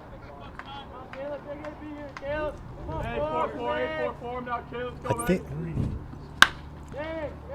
in the air to shallow right. It's going to be a long run and a nice play. Kalinowski puts it away, and so Reeser comes in, and maybe too little too late, but he gets a couple of outs. But in the frame, 6 runs come home, and as we head to the bottom of the 7th, it is now Quakertown 8 and Paxton 3. We'll continue our coverage of the American Legion State Tournament presented by Elite Plumbing, Kitchens, and Baths in the Latrobe Route 30 Plaza here on WSN.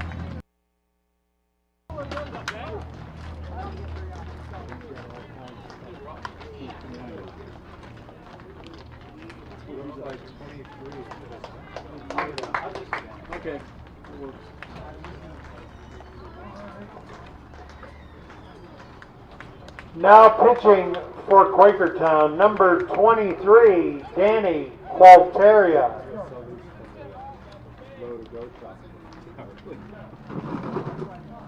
Was there 2 errors that inning? Yes. 23 for 1, 27 for 7. 23 for 1. 23 for 9. 23 for 9. 27 for 21. 27 for 21. First time I saw him. Bruce went down because I think they moved a couple guys. First time I went out there, it was a pretty good tournament. I heard they ran out in the first pitch. Yeah, they did. It was real cool. It was 23 first already in the game. They said they were good. That's why I'm holding up. That's 30. I've done this once. Or at least like every once in a while. Maybe for like Did you eat the ice cream? well, I'm still talking. Don't eat the ice cream. That's all. Big Mac. Don't drink the water. Oh, yeah. Gee, Well, weren't you paying got it. attention? Yeah. Come on. You made that comment off that whip. Didn't you? No. You said something. Oh, I'm sorry. Maybe you did. Trying to be cute. You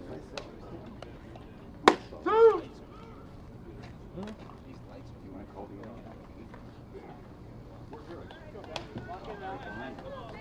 All right, so who's your shortstop? We're getting all that information. They made a bunch of changes. Okay, there's a ton of changes. Yeah. Start at the top. Yeah. All right, the shortstop, he's now pitching, okay? Go down to the 4 spot, Bile, he's now at third. Right below him, Everett is at short, okay? Right below him, there's a new player, 27, Tommy Soswowski, he's in center. Leading off for Paxton, number 4, Ben Long. And he's at first base. In the 9 spot. First pitch swing, and this one bounced up the middle, and a long throw across is in time. A spectacular play at second base, I believe, by Caleb Everett. It is, as he retires Ben Long. 1 pitch, 1 out from new pitcher Danny Qualteria. Quakertown riding that momentum they created in the top of the inning right into their defense. Stellar play by Everett to get that first out. He's a one big of the one. few guys who is still at the same spot defensively, so I'm glad for my sake it was hit to him. So Bile goes from first to third. Ty Everett from third to short, where Qualteria was. So those are some of the changes. And we had to come back on the air before we got the rest, so we'll try to piece it all together. As that's in for a strike to Doris. The count now 1-2. Qualteria looks like he's got a pretty good feel on the mound. And that is called strike 3. Doris doesn't like it as he goes back to the dugout. 2 quick outs, and now Paxton number 5, could be down to its final out.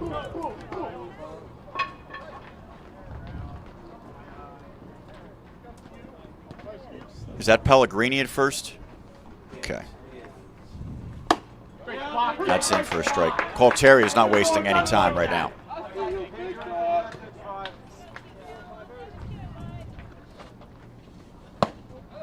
That misses. 1-1 to Gill. He's got to reach and hope that a lot of his teammates can subsequently do the same.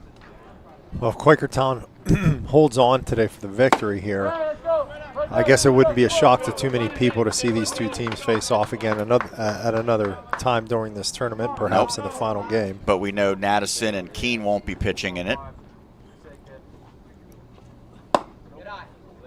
That misses from Qualteria.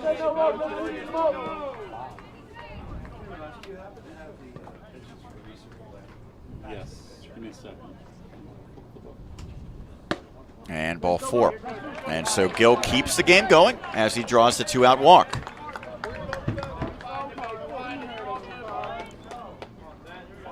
Next up, number 10, Charlie Long. That's what I do. No one on first, William.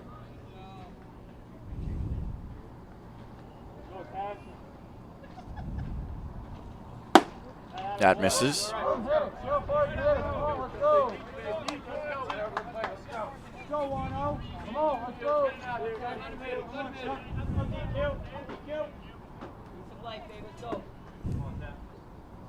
1-0 pitch. That's in for a strike.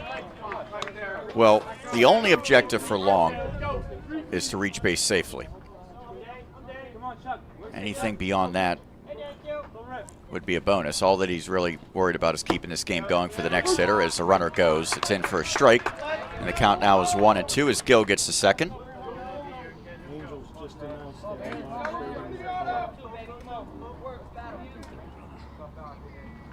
One-two pitch. Called strike 3. That will do it. Final And score, what a comeback for Quakertown as they win it 8-3. Paxton 3. Give both teams a hand, please. Mark, I know our colleague Roger Downs over and over again says sometimes the final 3 outs or the final out are the hardest to get. And it's hard to believe that Paxton had a 1-run lead heading to the 7th, the way that this game finished up a 5-run victory for the Blue Jays. Yeah, 1/2 inning defined the whole game, to be honest with you. It was a well-played baseball game all the way around, offensively, defensively. But it came down to timely hitting for Quakertown, and they strung them together in that big 6th-run 7th inning. And yeah, just two really good starting pitching performances. I would imagine when it comes to a pitching matchup, there probably hasn't been one as good as these two guys, Nattison and Keene going at it. Scoreless through 3. Both teams scratched and clawed for a couple of runs, and as soon as it turned into a bullpen game, things went in a different direction there in the 7th, and Quakertown comes out on top.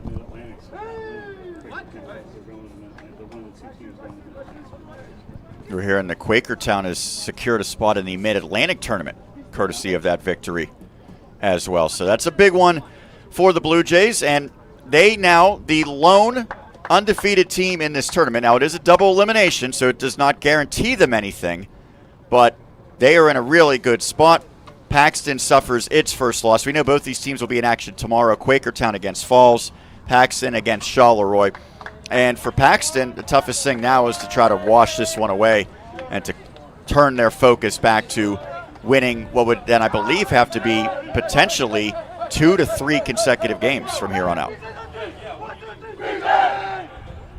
So we're going to have some post-game festivities upcoming. Any final thoughts on this one, Mark? I don't know. Who's your MVP of this game? Well, I think we're going to get Nattison to talk to because he was outstanding on the mound, and offensively he contributed in a big way as well. Yeah, you're right.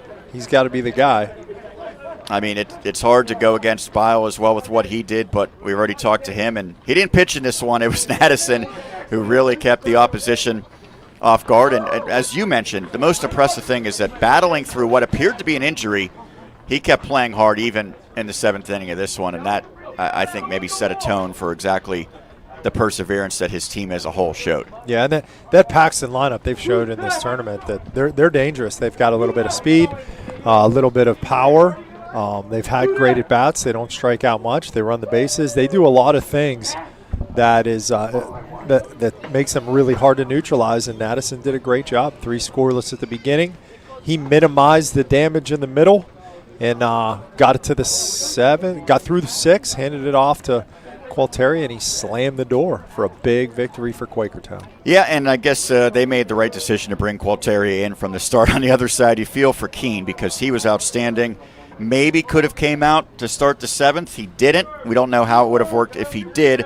I know that they had a lot of faith, obviously, in a guy like Yarish who's been good this season. But today, unfortunately, bad timing for him. It was just not his night. Yeah, 2 really good teams, only 1 home run hit. At a small ballpark like this. I think that's because you saw 2 really good starting pitchers for 6 innings. But a great ball game here.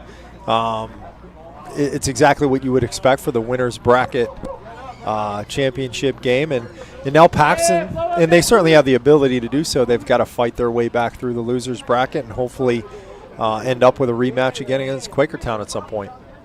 We will take a quick break, step aside, and we will wrap up with an interview with one of the Blue Jays. I believe Cooper Nattison will join us. But for now, we'll put a bow on this one for Mark Marizaldi. Oh, we got him right now. Perfect.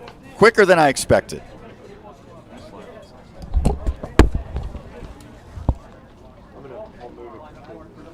So we're going to talk to Cooper here momentarily as we reposition. Yeah, we keep up. Keep up, keep up, keep up. Hell no.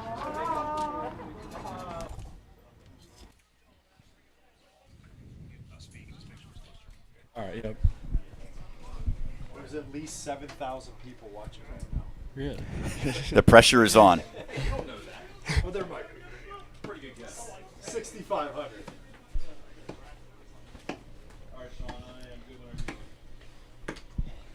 All right, we are now joined by Cooper Nattison. First off, congratulations on a come-from-behind thrilling victory for you and the Blue Jays, 8-3, knocking off Paxton. To get this win, you had to score 6 times in the 7th inning. Your team actually trailed. Kind of talk about your mindset starting that inning at the plate and the entire team's collective mindset heading into the 7th inning. We weren't having our best game offensively. We faced a good arm, very good arm. He shut us down most of the game. I knew it was our last chance. Just had to go out there and start the inning off right and just got a barrel, and then they tried to throw me out at first, and they made an error, so I got to second, and then that just brought all the energy. We're a come-from-behind team. We always come through in the end. And so I believe as a result you get the win in this one because you pitched through 6 innings, and you went almost to the limit in terms of your pitch count.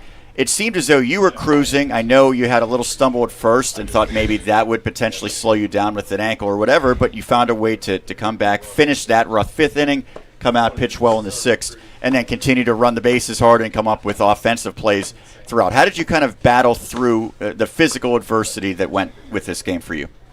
I mean, on the mound I didn't have my best stuff. Sometimes, emotions are high. You make a nice play. Yeah, you fall. I mean, it did hurt really bad. But I just had to fight through it and keep my emotions up and just keep working on the mound. I know adrenaline probably helps quite a bit, but when you get home, or obviously you're not getting home, when you get back to the hotel, how do you make sure you're going to be ready to go tomorrow? I do a lot of mobility stuff, make sure I'm mobile. I might put some ice on. Definitely going to go in the pool with all my boys and just enjoy the rest of the night, really. Get some good sleep. Quality sleep always helps. Just going to enjoy the night and hope I feel better. Now, I know you said you didn't have your best stuff, which, I mean, that kind of speaks to how good your stuff must be then because you were still really good. When you aren't maybe at 100% in terms of your stuff, how do you find a way to still be effective and to go through 6 innings against a very good team and limit them to 3 runs? I'm not a pitcher who, has always the most strikeouts, throws the hardest or anything. I just try and work on staying in the zone and getting easy outs, ground ball outs, a lot of fly balls, line outs today. Just got to trust the defense. Brandon Pierce, my catcher, always tells me, just trust your defense, throw it to my spots and it'll work and it'll get stuff done. What's the best part of playing American Legion in your mind? Just enjoying another year with all my friends. Played high school with most of these guys. It was just a great experience, and it's nice coming back here and being able to enjoy the rest of baseball in the summer. And so playing in this state tournament in Latrobe, is this the first time you've ever been here? Yeah. What has that experience been like? I know a lot of the time is dedicated towards baseball, but what have you and your teammates been able to enjoy? Well, I just got here. I was on vacation, but we were in the Where pool. was your vacation? Georgia. Nice. How did that go? It was good. Nice seeing family out there.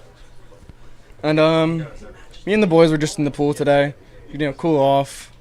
It was just a good experience. How do you keep this up tomorrow and potentially Friday? I think our pitchers just need to keep battling, keep challenging guys. This offense is great. I mean, we've always been like this all year. And just got to keep energy throughout the whole game. Well, certainly you kept the energy tonight. Congratulations on the great performance on the mound and the great comeback victory for you and your teammates. Thank you. That's Cooper Nattison, winning pitcher, also contributed with a couple of hits and 2 runs scored in the victory for Quakertown, 8-3 over Paxton.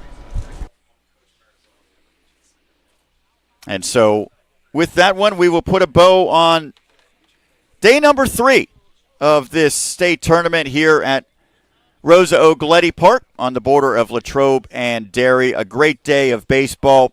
4 teams have been eliminated. 4 remain. 1 remains perfect, and that is Quakertown. The Blue Jays are now 3-0. Paxton falls to 2-1. We mentioned both these teams will be playing tomorrow. Quakertown against Falls. Paxton against Charleroi. And final box line on this one, Quakertown, 8 runs, 9 hits, 2 errors. And for Paxton, 3 runs, 7 hits, and 2 errors. We just talked to Cooper Nattison. He gets the victory. Alex Yerish picks up the loss for Paxton. I want to thank the producer extraordinaire, Dan Flickinger, who's been putting in long, long hours all week. It will continue over the next couple of days as well. And for my broadcast partner, Mark Marizaldi. For now, Sean Meyer signing off. Your final in this one, 8-3, courtesy of Quakertown. They score 6 runs in the 7th inning to knock off Paxton. We'll be back tomorrow for day 4 of the Pennsylvania American Legion State Baseball Tournament. It's right here on the Westmoreland Sports Network.